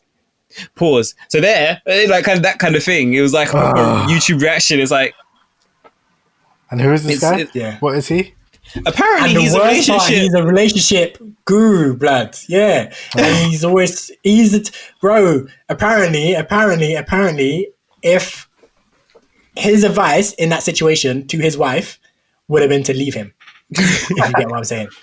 So the advice that he was peddling was, if your man cheats on you, you should leave, walk out, go, like boom. That's been his bread and butter, and then now it comes to find out that he's been the biggest hypocrite, and he's been sleeping around, and his wife's staying with him, and he's clearly not giving her the advice that he's been giving everyone else. Great! Oh my God, he should be struck off. He should be struck off. Take his license away. Did you see his wife's video? No, did you? I saw that on TL actually, but I didn't actually watch it. I didn't know if it was actually the wife or not. It was her, because people were giving her a corn for no reason. Yeah. Because obviously, like, she had the bonnet on. Mm-hmm. People were running jokes about that, and they were saying about, obviously she wasn't dressed up, and like people are just foul, isn't it? So they found like her Instagram or whatever, and they were looking at some of her pictures on there, and they're basically saying because she wasn't. I'm not saying this. They came to the conclusion that she's not bad enough, and they see why he cheated, because she's not bad. And people were running that with that narrative on the timeline, which I think is absolutely disgusting, because she's not a bad looking woman at all. And even if she was, that's still it's none of your business. That's not one. That's none of your business, and two, that's no excuse to be cheating on people. Like, nah, you could be. That's insane. Yeah. Regardless, so people were doing that. So then she came on Twitter to defend herself, but she was. Well, I don't know where she posted the video, but I saw it on Twitter, and it was not a good look. I can't lie. Oh, really? Yeah, she was doing that like deep Christianity kind of stuff. She was like, you see a bonnet, I see a helmet of salvation. I washed myself in the blood of Jesus, and Jesus told me to Oh stay my with God. my husband, and that she was doing like that. She was on that vibe, and I'm like, fair enough. If that's your faith, innit? Yeah. But it was a bit much. It was a bit much for me. Oh my God. This was about the other day though, Yels, when we were saying like people just exposing their L's, where it's like just doing it for no reason now. Like you just want to you just need to expose yourself just because The entire internet. It's the cool thing to do now or something. Like if I cheated on my girl or my girl cheated on me, the last thing I'm doing is making a YouTube video. I don't care if I'm a YouTuber. Bro, like the last thing I'm doing is making a YouTube video about it. Like, are you insane? She cheated on me, and it's you in the grey background, like she hands in head. Yeah. It's a deep sigh. I see all these like videos on YouTube. Like we broke to have up on this conversation. We broke up. Like, oh my God, there was one trending today that you lot talk for a second. I need to find this. I need to say exactly what it says. Can you?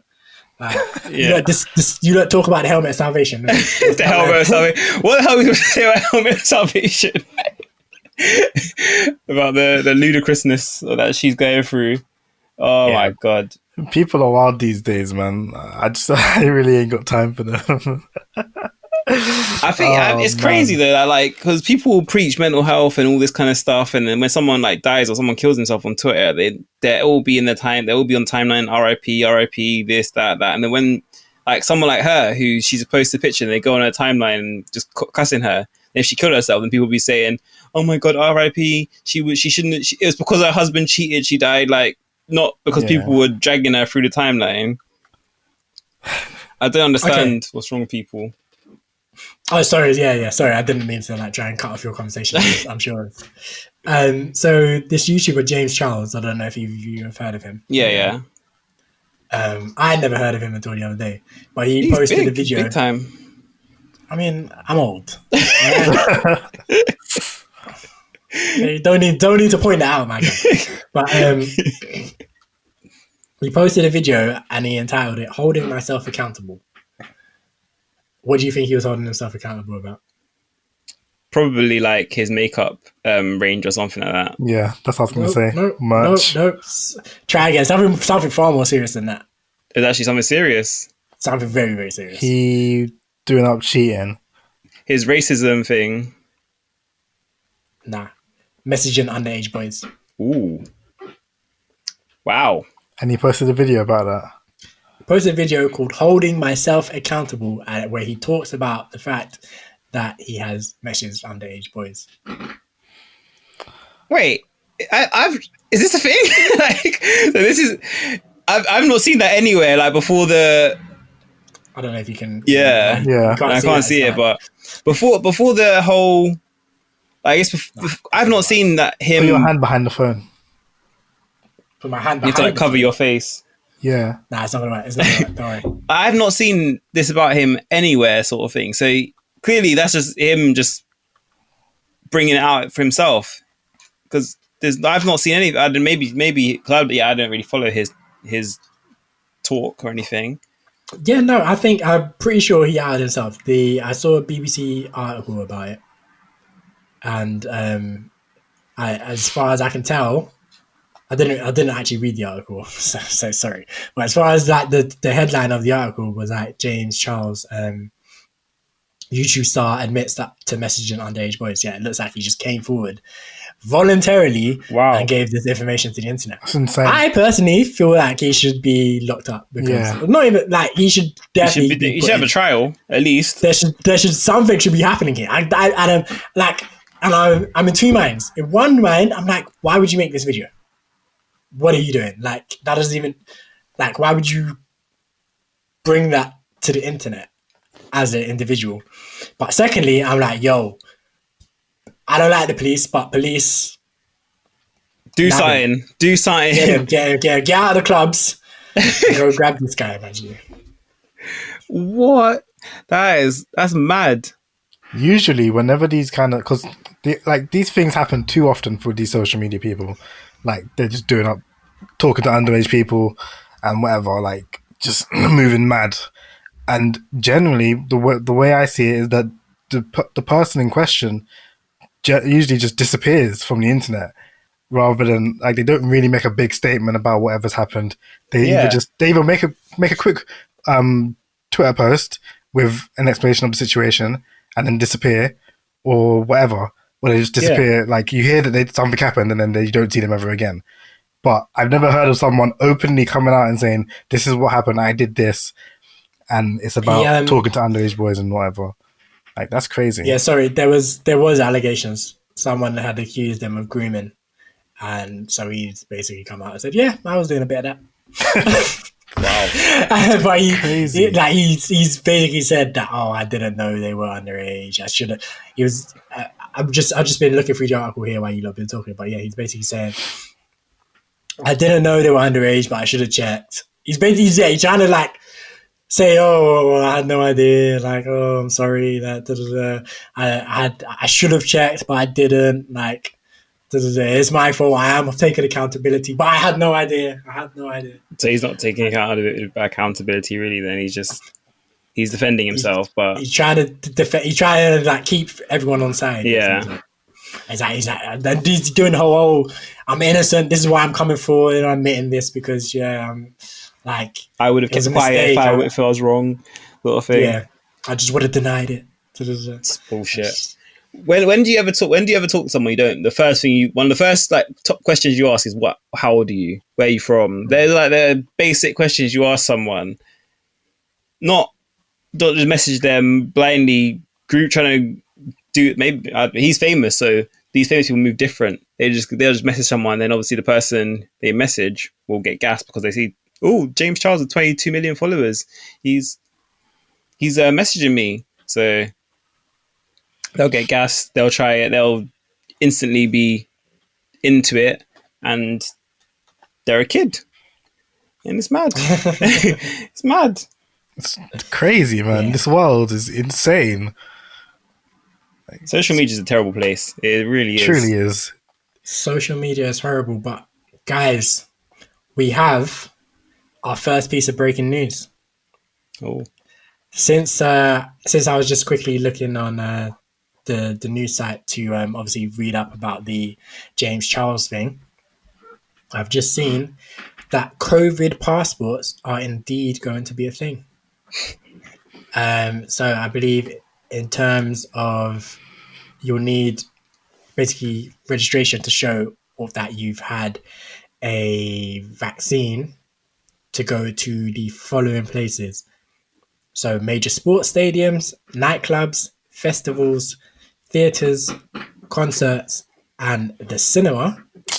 But you won't need them. You won't need them at pubs, restaurants, non-essential shops, for buses, trains, or hotels. That's bullshit. Breaking news. This is just dropped. Bullshit. Not too long ago. That's bullshit. Would you? Yeah. Bez's first reaction is bullshit. What are you saying, Cam? I feel like cinema should be on the same lines as restaurants and stuff, because it's the same energy. Like it's on the same one as theaters. I feel like theaters are more of a like the stuff in the getting the passport thing should be once in a while kind of stuff. You could go to the cinema every single day. Like you could go to a restaurant every single day. Like you can go to a pub every single day kind of thing. Of course, you could go to a festival every single day or go to the theater every single day or whatever. But these things are less likely events kind of thing.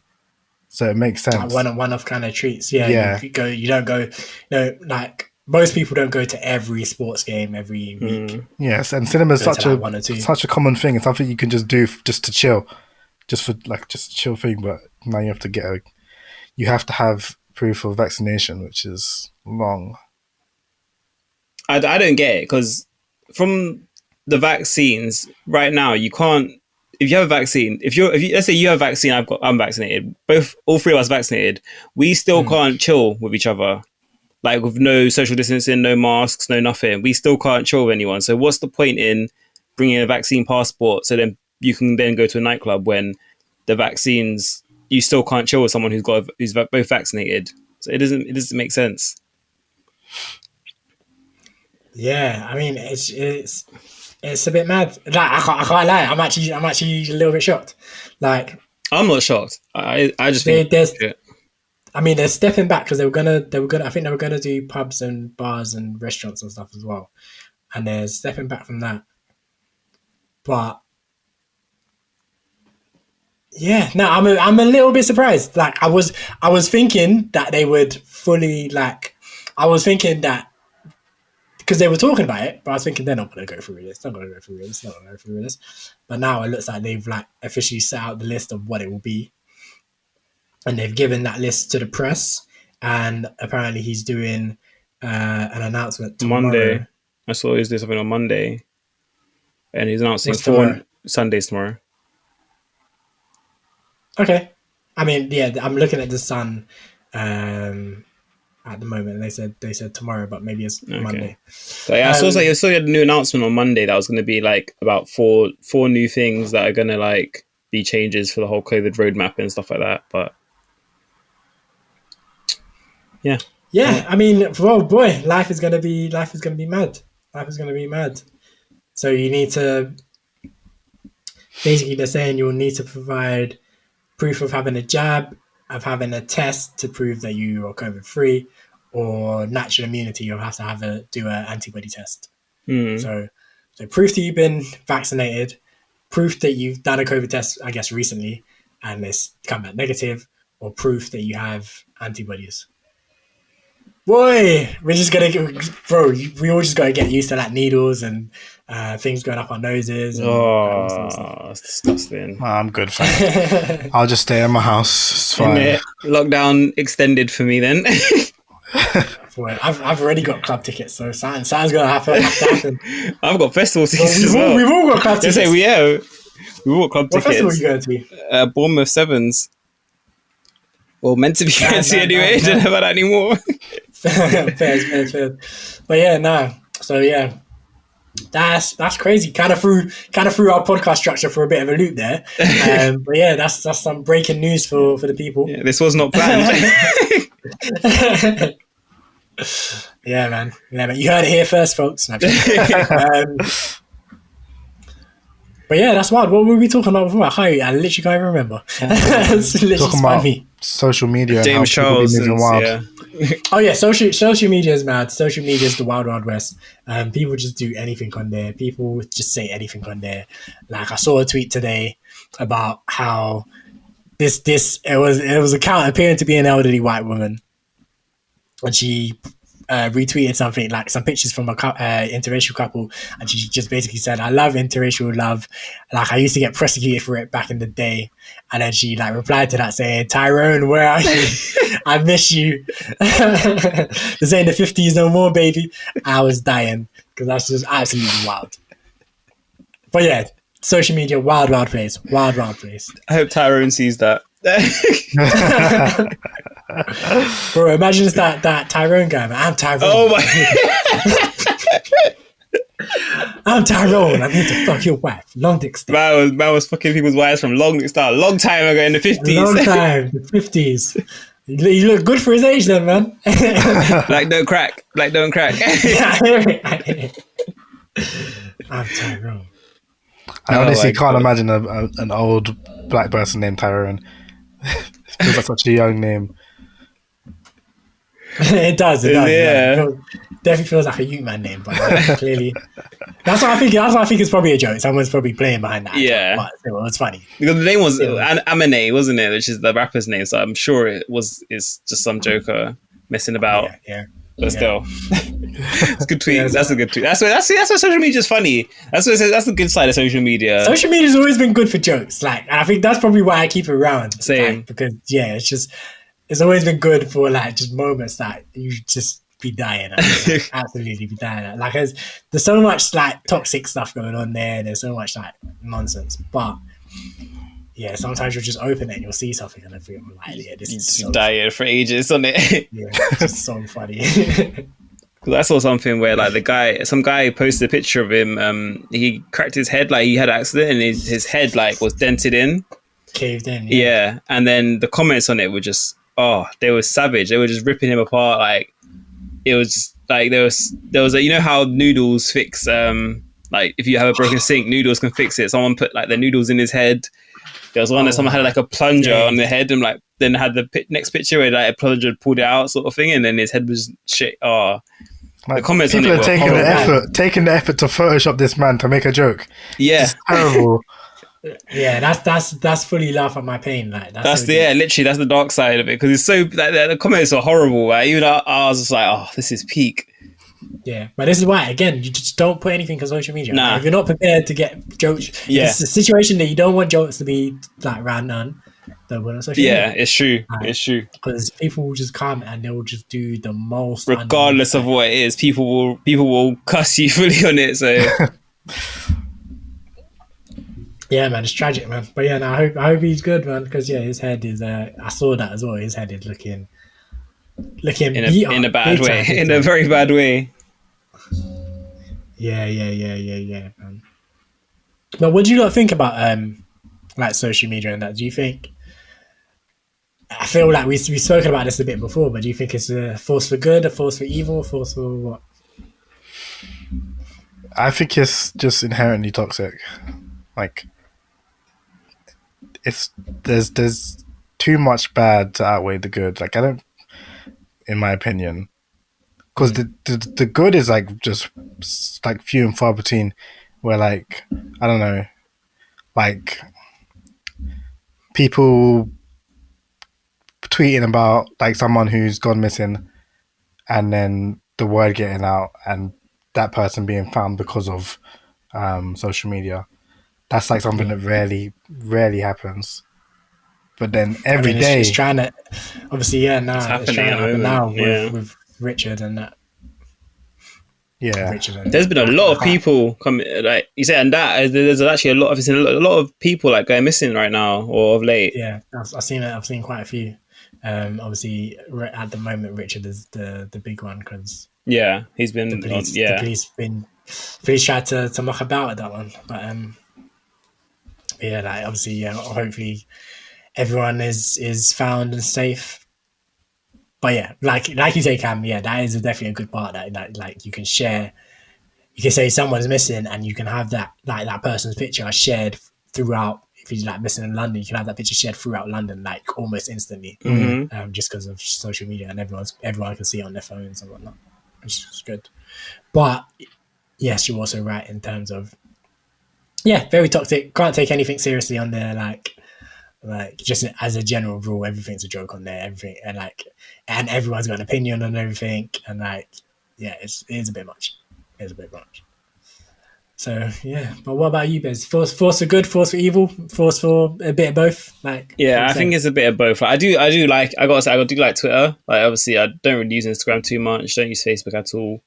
Twitter is my go-to, and I like it for the reasons like it's just got it's funny. You do get a lot of funny stuff on the timeline.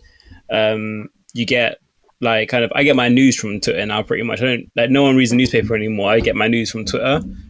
And that's like, so I think that's the kind of good side of it. And then you get the toxic side of it, which I feel like I don't see too much. So you've got your timeline well crafted. Yeah, I think I've got quite a good timeline. So I don't see the toxic side too much. I do get the occasional things filtering through where it's like, this is bad. But then like a lot of it is news, which I wouldn't have seen any other way. Like, so did you see the video of the Asian guy getting robbed for his Uber in America? He was like some Asian guy, so I think Pakistani. I don't know, don't quote me on that, but he was Asian, and I think some like 13 or 14-year-old girls tried to rob him for his Uber, his car, and then they drove the car while he was still in it. Someone was recording it, and the car like flipped over, and he got flung out of it, and he died from that. Right. Yeah. Okay.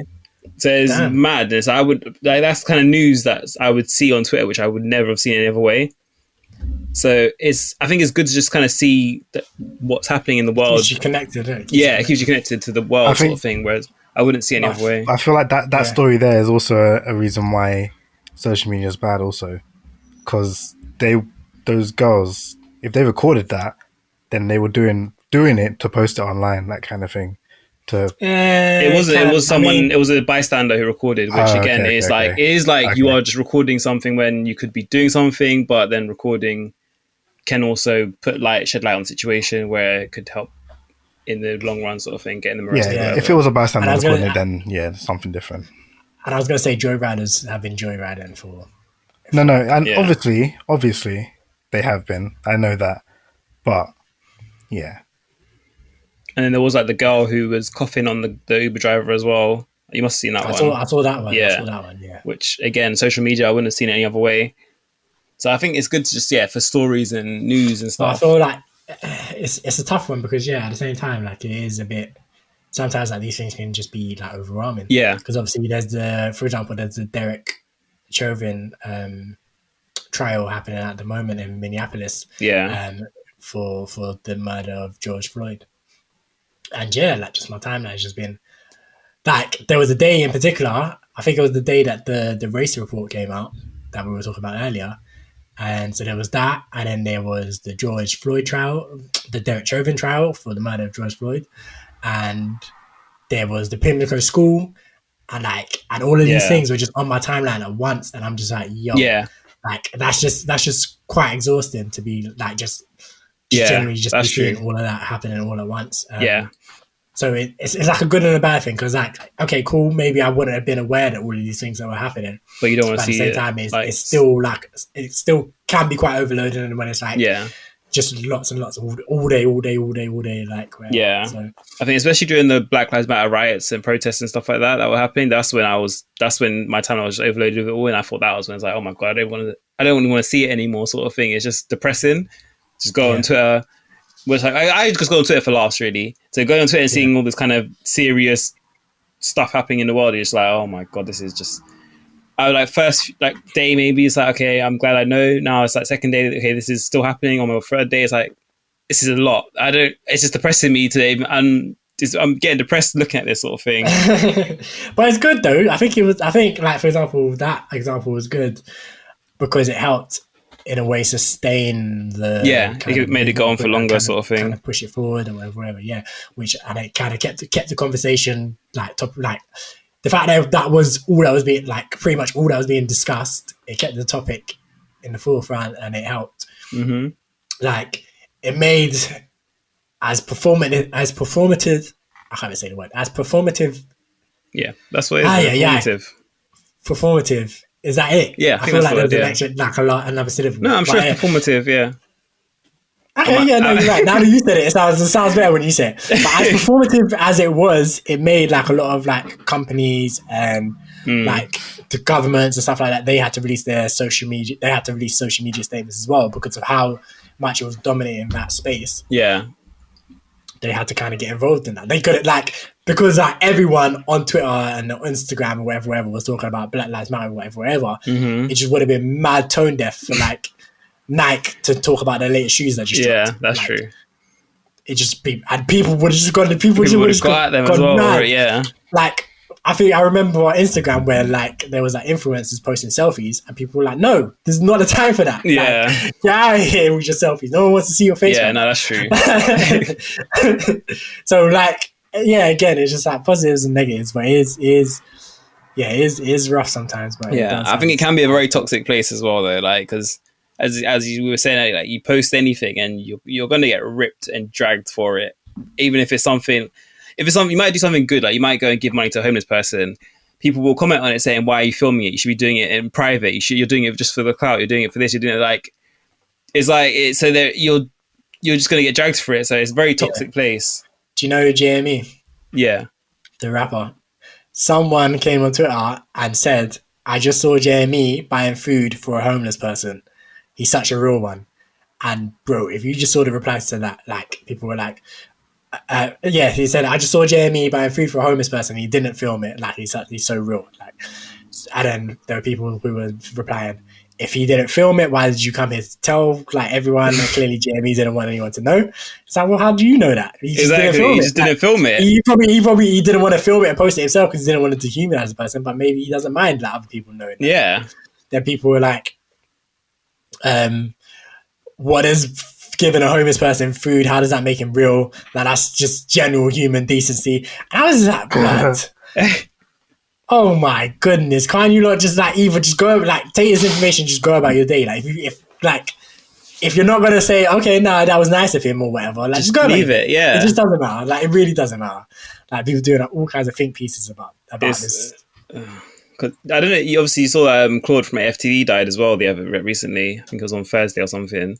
Yeah. But the comments on that. So obviously, because he got kicked off FTV for a race saying something racist a while back. A lot of people were going at Robbie from FTV saying like, "Oh, it's your fault. You didn't look after him. You kicked him off FTV when he needed you," sort of thing. We've all known about it, and it's like, Robbie, and that's probably someone. That's someone he has a personal relationship. Yeah, that's his friend. Like, he even came out and said like, "We have stayed in touch. We are very good friends. We were very good friends still, and all that kind of stuff." Like, he came out and said it, but obviously people just took their assumptions and just went 0 to 100 and started digging at Robbie for it. What happened? Like, so there's this guy, Claude from FTV, Arsenal Fan TV, he got, so basically when Arsenal were playing Spurs, when they were subbing off Son Min-hyun, he said something like, "I'll go and buy a DVD" or something like that. And Son is a South Korean player.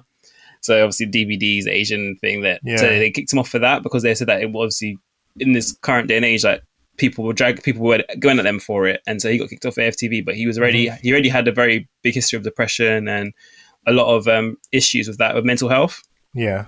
So he died, I think it was Wednesday or Thursday. He died this week, and then a lot of people came to the conclusion that he killed himself. He committed suicide, and he didn't. He had a heart attack apparently, but a lot of people came to the conclusion because they hadn't said what happened that he committed suicide, and they were saying that because of his mental health and because he was in depression, and that's why he did it, and it was contributed to it by AFTV kicking him off the show. Wow. When obviously no one had any information on this, and they just assumed. So they were saying Robbie, who's the head of AFTV, that he's accountable because he was the one who made the decision to kick him off the show, and he didn't look after. He hasn't been looking after him. He hasn't been looking out for him. AFTV was his job. He's lost his job, sort of thing. AFTV was his home. He's lost his home. He's not being looked after. So people came to the conclusion that he killed himself because of that, and so everyone was going at Robbie saying, "Oh, it's your fault. It's this. It's that. It's this. You didn't look after him. How can you now be saying this? How can you?" It's like that's what it's like. It's such a toxic place. Yeah, that's ridiculous. Like, how you could be, like, again, that's someone you don't know these people from a hole in the ground, but you want to come and comment on their personal relationship. Exactly, and you have no idea what goes in behind what you see on the camera. Whereas behind the scenes, they're boys still, and they're just chatting like regularly and stuff like that. Yeah, and that's kind of, and the same similar kind of things happen with like celebrity relationships and that. Like, people will see like a 30-second clip, of like a celebrity couple, and they'll be like, "Oh my god, I love this!" Like, they're couple goals. I hate relationship goals on Twitter, man. It's it's horrible. It's like, yo. Did you see when Michael B. Jordan and who's the guy, Laurie Harvey? He threw the snow on her. Relationship goals. Oh my god, what is wrong with you? What is wrong with you, lot? Seriously.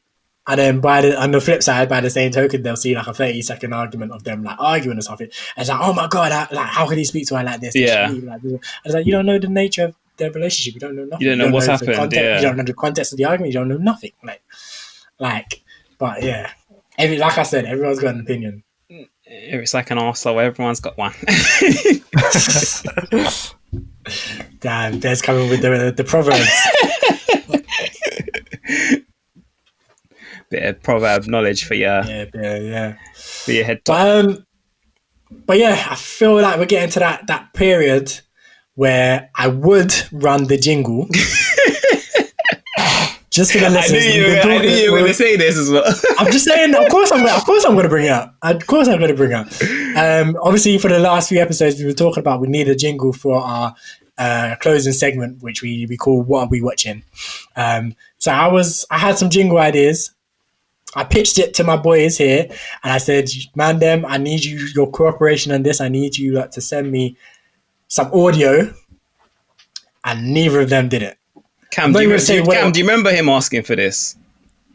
I don't remember this. Nah, I clearly didn't see the message, I guess. I have receipts. Do you know what? Yeah. Do you know what? Yeah. I do the artwork for the show. I'm gonna screenshot the receipts and make it artwork for this episode. Right? Cool. Play with me. Play with me.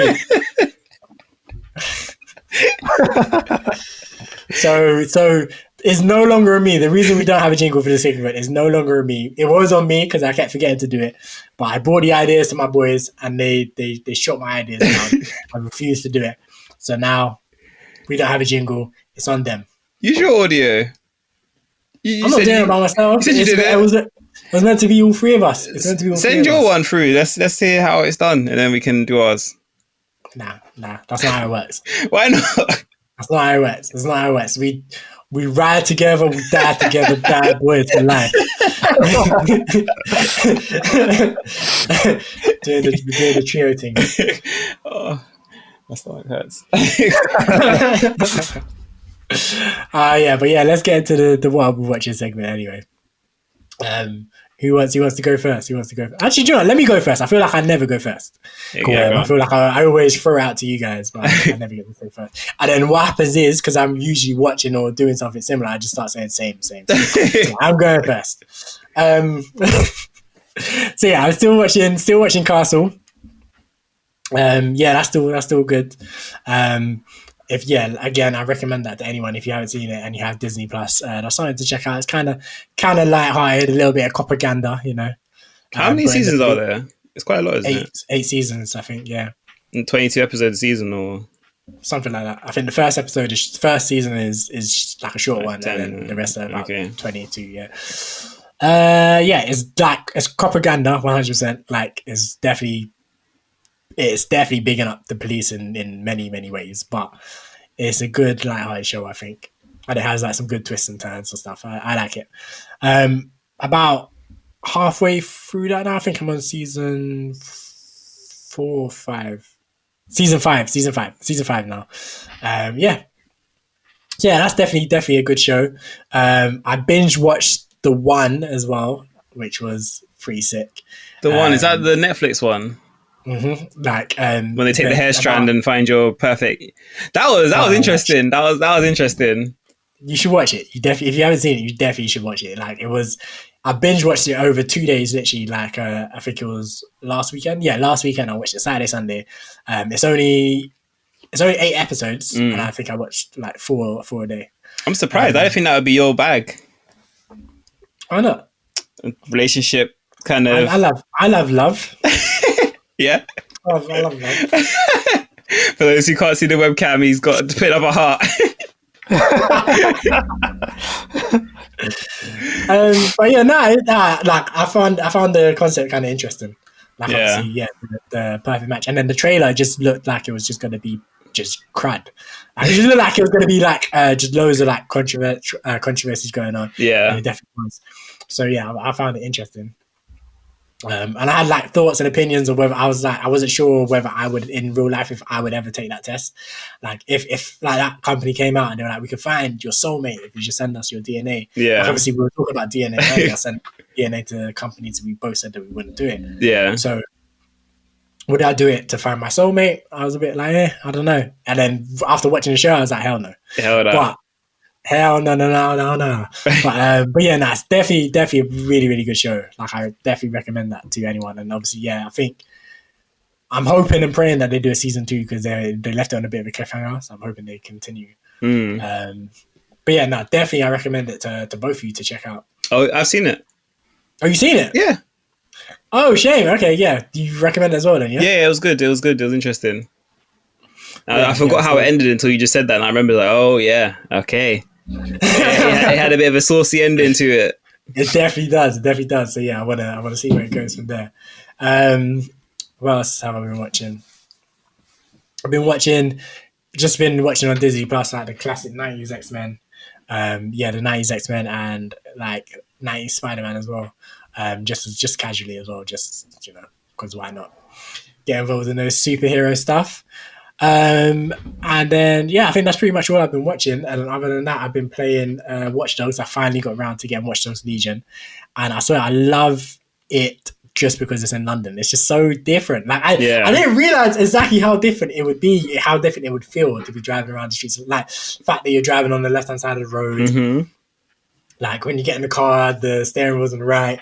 Like all of these things is just like these little things. And then obviously seeing our London bus lanes, our London traffic signs, like our London style kind of buses and taxi cabs, and like just these things, like the aesthetic of it. And then you're driving around areas that you recognize. Like driving around Camden, I was like, yo, Yeah. like I know exactly where I am. Like, Hey, this is where we go clubbing. Like, this is Lockside. like, Yeah. literally, this is Lockside. Like literally, like all of this stuff. Like it's just ridiculous. And then you're seeing the London Eye and all of these things. I'm like, Yeah. it's just.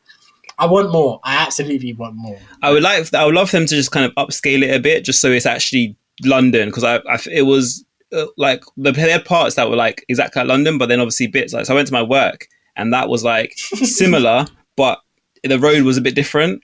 So they made it a bit smaller, and like even going like from like let's say from Camden to into central London, I think it's a lot quicker than it should be. So I feel like the getaway. I feel like that was more to size, like scale wise. So I think they should, if that's anything I would say, like, if they made it a bit bigger and kind of a bit more how London actually is, like size-wise, so you can actually the routes would be the same. That would be cool, but Gotta do it was still good though. a cyberpunk size city of London. Yeah, that'd be sick. But I think obviously they wanted to do like all the places that they could call like iconic like London landmarks, because obviously you've got Camden, you've got the Camden Market and Lockside or whatever, so they wanted to do that. But then obviously Camden in reality is not right next to Westminster. Yeah. But they were like, what other like iconic areas are there between Camden and Westminster? None. So let's just put them next to each other. Yeah. No, I would definitely love to see that as well. Like just expand it, put everything in there, because I didn't realize how gassed I would be for it, and I'm just really gassed. The game itself is fun. There's nothing to write home about, to be honest. But it's enjoyable. It's not. I don't think it's bad. I found the driving wasn't great though, innit? Like I felt like the controls, the game controls were just a bit janky for me. Like it didn't feel like it was that smooth. Like the driving felt like it was a bit clunky. Even the shooting and stuff felt a bit clunky. It didn't feel like it was completely finished, like refined and stuff. Yeah. No, I get that. If you play Cyberpunk, you're probably gonna hate the driving, but you'll probably like the shooting more. The shooting in Cyberpunk is probably one of the best mechanics of the game, but the driving is... It's a first person though, so it should be pretty spot on, like first person wise. I mean, shooting wise. But the driving mechanics are terrible. But what were you going to say, Cam? I think they, in the latest update, in that huge update, they did some work on the driving on the cars and that. I hope so. So it should be better. That was 100% like one of the worst things about the game for me was the driving. So bad. But yeah, I think, and then I'm playing Watch Dogs. Still playing the occasional Destruction All Stars game, but yeah, other than that, those are what I'm watching. That's what I'm getting into at the moment. Yeah, man, who's going next? I recommend basically I recommend everything I mentioned, even like 90s X-Men. If you ain't seen 90s X-Men, go watch 90s X-Men because it's great. Well, so you'd watch 90s X-Men, but you don't watch One Piece when you say One Piece is too old. 90s X-Men is old AF. The artwork, Spider-Man as well. The artwork on that is horrible. Bruv, One Piece does not have a damn thing on 90s X-Men and 90s Spider-Man. I will tell you that for free. When Peter Parker is in One Piece, then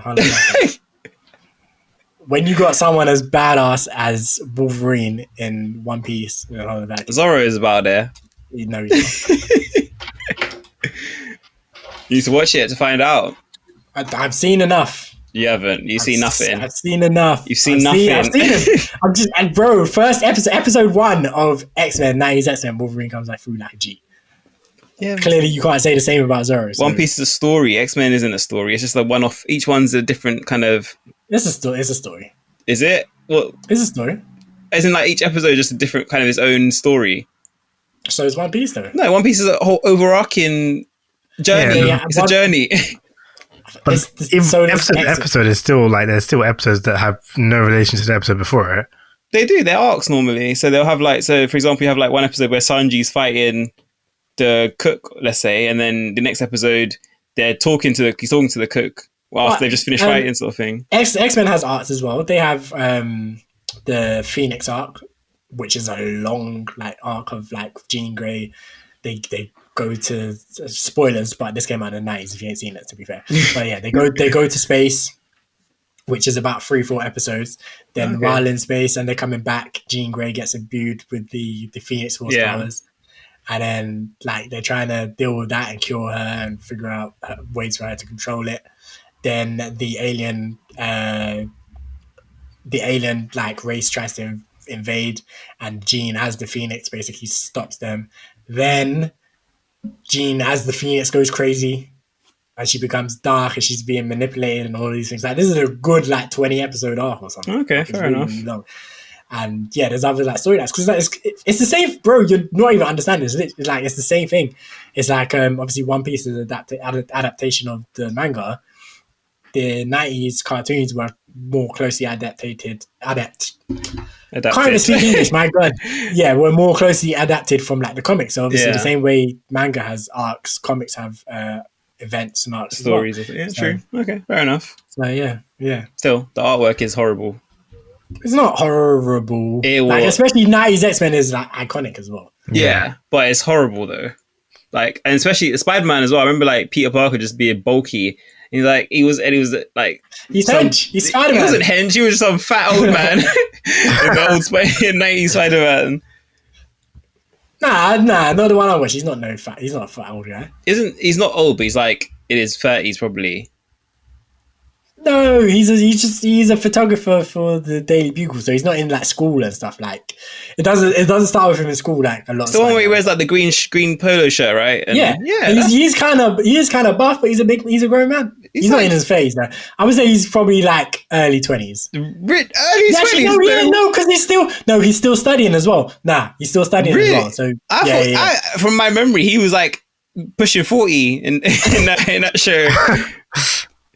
You probably remember it because you were a kid and you're just thinking like an adult is just an adult. Like, nah, he's still studying. Like, because he's still he's tutoring one of his classmates and stuff like that. Yeah. Okay, fair enough. I remember him being like a big man in that show. Yeah, nah, he's older than a lot of Spider-Man starts with him in like high school, and he's definitely way beyond there. But he's still young enough to be working his part-time job, taking pictures, and still in college, I guess. Okay. Yeah. But yeah, that's my portion. You guys go ahead.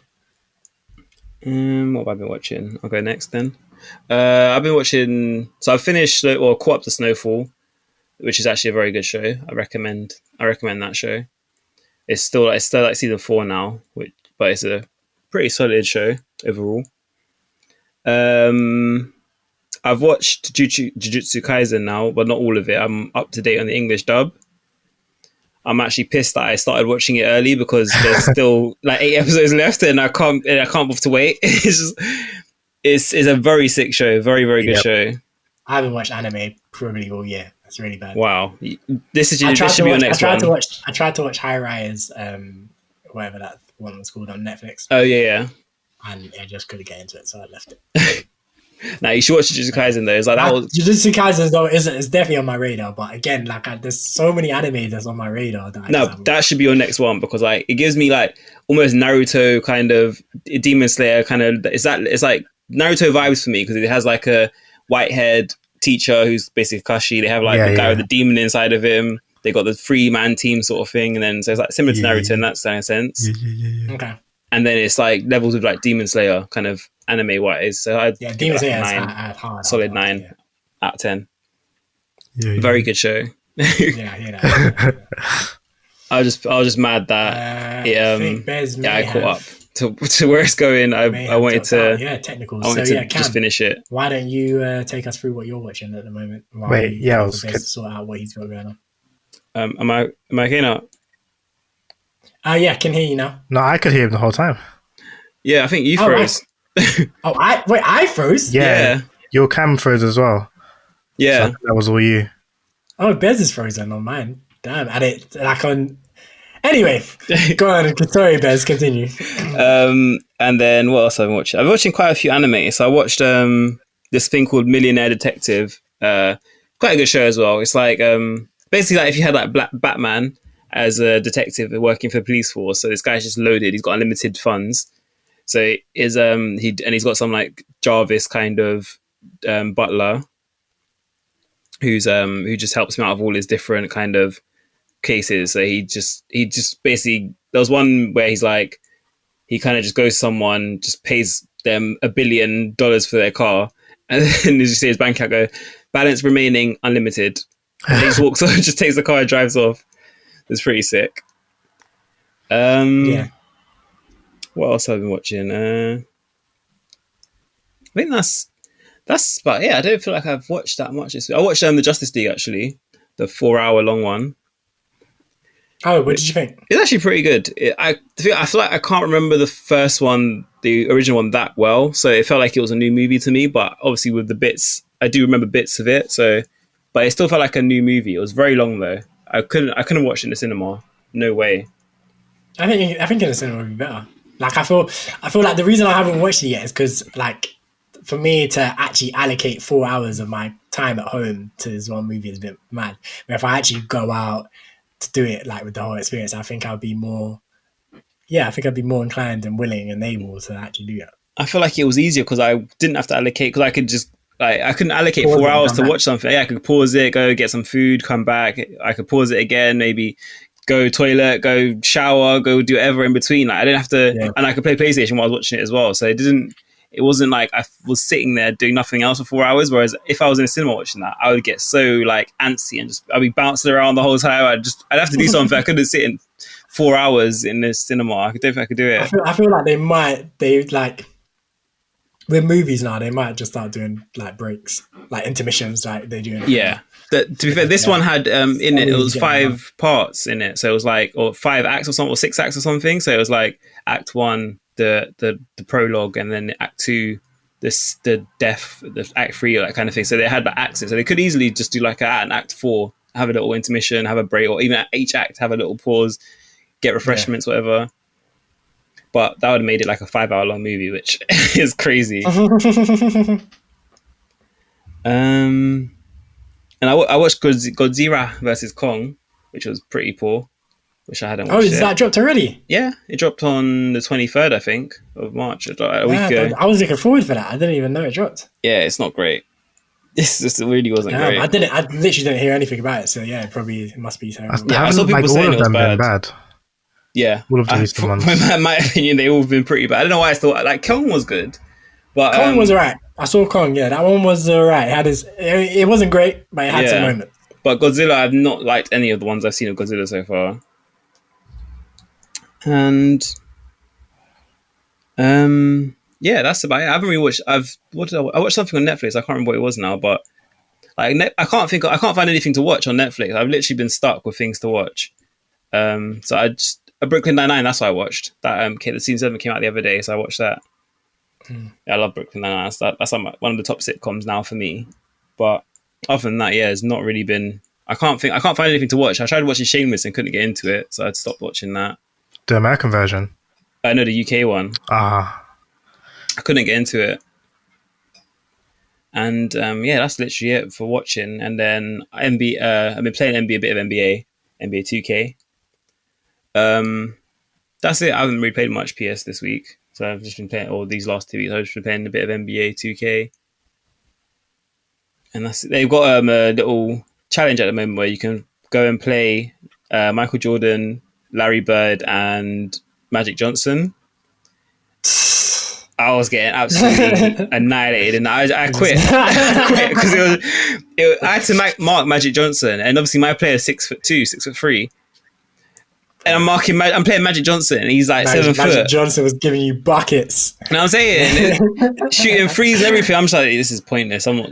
It was like, oh man, that video that I sent of the kids. Yeah, literally. Like, oh no. Yeah, I was fuming, and you're paired with LeBron and Kobe as well, but obviously my player is just not good enough. So you're a liability. I was a massive liability. I just kept giving the ball away because every time I try to pass it to one of them, Larry Bird just grabs it easy, and then they're on attack, and I can't mark Magic because he's twice my height and quick as well. So he's like, yeah. So I just couldn't do anything. So I stopped playing that. But yeah, that's it for me. Yeah, so what have I been watching? So obviously I've been watching Castle as well. I'm about 5 seasons into that as well. Obviously, Ooh, who's going to finish first? Cam. I don't know. Maybe me. I don't know. As Yale said, yeah, it's good. It's great. I have a few issues with it, but it's still worth watching. I've been watching, obviously, what else? I've been watching the new season of The Flash, the TV show, and it's garbage. I will continue to watch it. I stopped. I couldn't take it after the first episode. I had to stop. I literally put it on, was that, and I sorry? just the Flash. season 7. Oh, right. Yeah. I literally put it on, and then I just complain about it the whole time to myself. I don't know how you lot got past season 2. It was actually good up until about season 4. Yeah, it was. It wasn't. It was season 1 was passable. Season 2 was downhill, and then that was it. when it was just speedster villains, it was still pretty good. And then once it started with speedsters, then that's when it became stupid and just The garbage. Flash was the death of the Arrowverse, bro. No way. That's untrue. It was. Supergirl was the death of the Arrowverse. Yeah, Supergirl. Come was on, the Arrowverse. no way. When the Flash came about, that's when the Arrowverse started going. That's when Arrowverse was popping. That's when it was like Literally, hype. Flash came in season 2 or season 3. What? Arrow was in season 3 or 4 Season when 3. the Flash came. Yeah, season 3. It was season 3, wasn't it? Yeah, season 3. Season. Was it? Nah, it wasn't season 3. It was. It was. It was like season 4 or 5. No, it was quite early. He's in an episode in season 2. That's the first episode you see him in. Is in season 2. Yeah, but he doesn't do anything. Like, he doesn't become the Flash until like season 4. No. Season you see 3. him in season 2 of Arrow, and then the next season he's the Flash. They have the Flash, yeah. But the Flash show is not there. It is. The Flash. Yes, I'm sure the Flash show is started there. side by side with Arrow season 3. Yeah, because in season 2 you hear about the explosion with the particle accelerator, and then obviously he wakes up from the coma, and Felicity is all sad and whatnot. Okay. So then season 3 of The Flash, which is probably about season 5, which is season 5 of Arrow. Yeah, that's when Arrowverse started going. Which is when Supergirl started. All right, cool. I agree with you. Fine, I agree with you.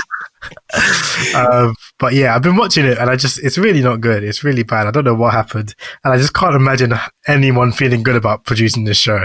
Like, it's just so bad.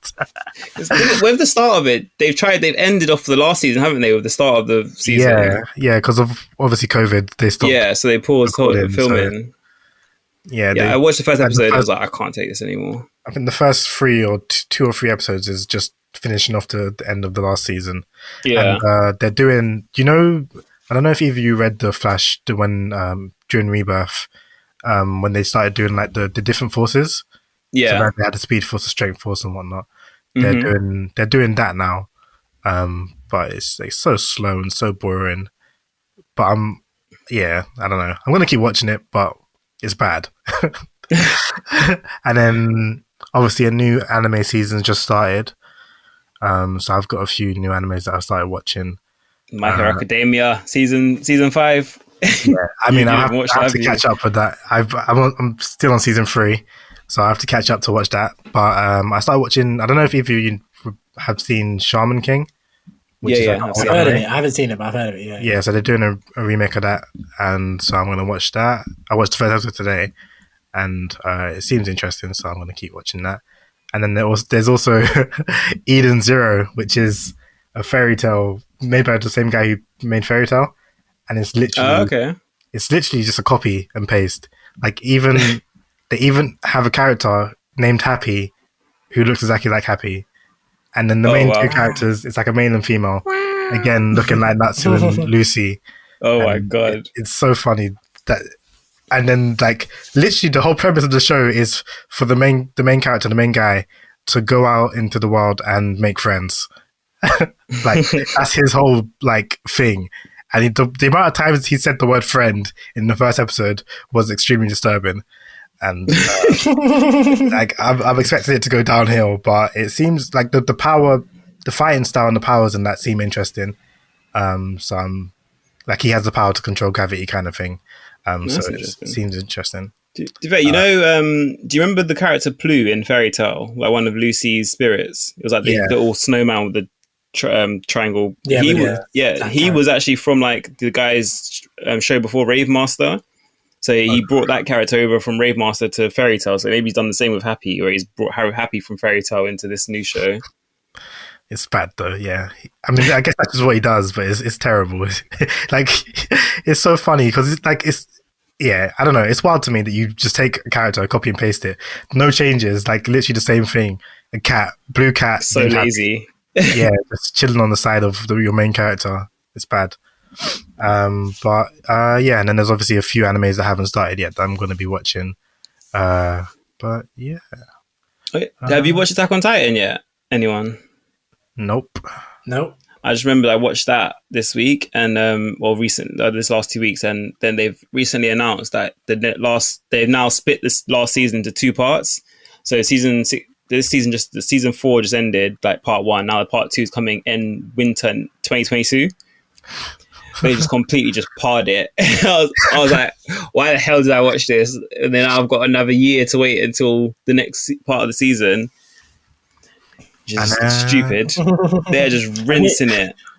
Yeah, I mean, but yeah, look at my Attack on Titan post in the background. But, I've fallen off on that so hard. It's very good. It's a very good show still, but I can't believe they've just done that. I can't tell me. Do not just say that. Like, I can't believe they just postponed it. First of all, it was final season. Now they split it into 2, and they've done what Harry Potter did with the last Deathly Hallows book, where they split it into 2 and then took 10 years for the next one to come. So it's so stupid, but got to make the money, eh? Mm. Absolutely. And then I think you two don't really play games on your computers, but actually, Yells, you might. But there's this rhythm game that I've been playing, which is kind of good. It's called Rhythm Doctor. It's like £10 on Steam or something like that, and it's literally just you're tapping space, but the game is really good in that, like, it has a story. Addictive games. Yeah, it's one of them ones where it has a story and like you want to beat the levels and just beat them well, because it gives you like a grade at the end of it based on how well you did, and then the levels are wild. Like the way they designed the levels are crazy as well. But you're literally just pressing one button at a time, like you're pressing space in time with the song. But it's sick. Yeah, I think you should check it out. But yeah, Okay, that's me. That's it. I mean, that's obviously I'm a music man. I like rhythm stuff, so it could be interesting. Yeah, they had one song that went. It was initially a 4/4 beat, and then it changed, as in full form time signature. Yeah, I know. Then the time signature changed to a 7/8, and 7/8. Yeah, that's not even an easy time. That's not even an easy time signature. No, That techie. It was techie. But yeah, it's sick. 7/8, you know. Not even like a young 3/4. Nah, they're just like, we're going 7/8. Damn. Right. English, guys, English, please. It just means seven. Was it 7 beats, 8 bars? What? Okay. Yeah. Yeah. Which is that's it's unorthodox. Yeah. You want 8 beats, 8 bars, ideally. But but I think unless you man have anything else, I mean, this is looking like one of our longest ones in quite some time. So yeah, good chat, boys. But yeah, unless you don't have anything else, no. Then yeah, don't forget to catch us on the social media at 5 Letters Podcast. That's the number 5 across Twitter and Instagram. Yeah, come hit us up. Come tell us what you think. Come tell us who the sexiest bald man alive is. All of that good stuff. And yeah, for another 2 weeks, episode 14 will be dropping in 2 weeks' time, which is our 6-month anniversary. So yeah, we're definitely going to plan something special for that one. So yeah, come join us, come have a party with us in 2 weeks' time. Yeah, love guys. Peace. Happy Easter. Bye. Back then they didn't wanna fuck with a boy, but I waited patiently. One wave to the world and back, I don't wanna hear chat if it ain't the team. Told everybody in my squad man's got them. 2021 just wait on me. I gotta carry this weight on me, car nowhere's taking me. Tried out me when I was up and coming. Look at me now, man's up and bossy. Big J1, I don't need no plug-in. 8 man deep when I step to the function. 8 man deep when I step to the party. Juice in my cup, kick back with a Barbie. Came with a man, them left with a shorty. She was all good till I turned her naughty. Bro told me that I'm famous, fuck that, still 10 toes on the pavement. Back then it was beans on toast, now the jewels on my neck come heavy and stainless. I was that broke boy turning in the corner. I ain't ever been busy with a borer. Mash work and I kept it humble. Jumped in the studio and the money got taller. Jumped in the booth, place, bun up. How you gonna talk like a bad boy in uni and the end your runner? I ain't got no time for these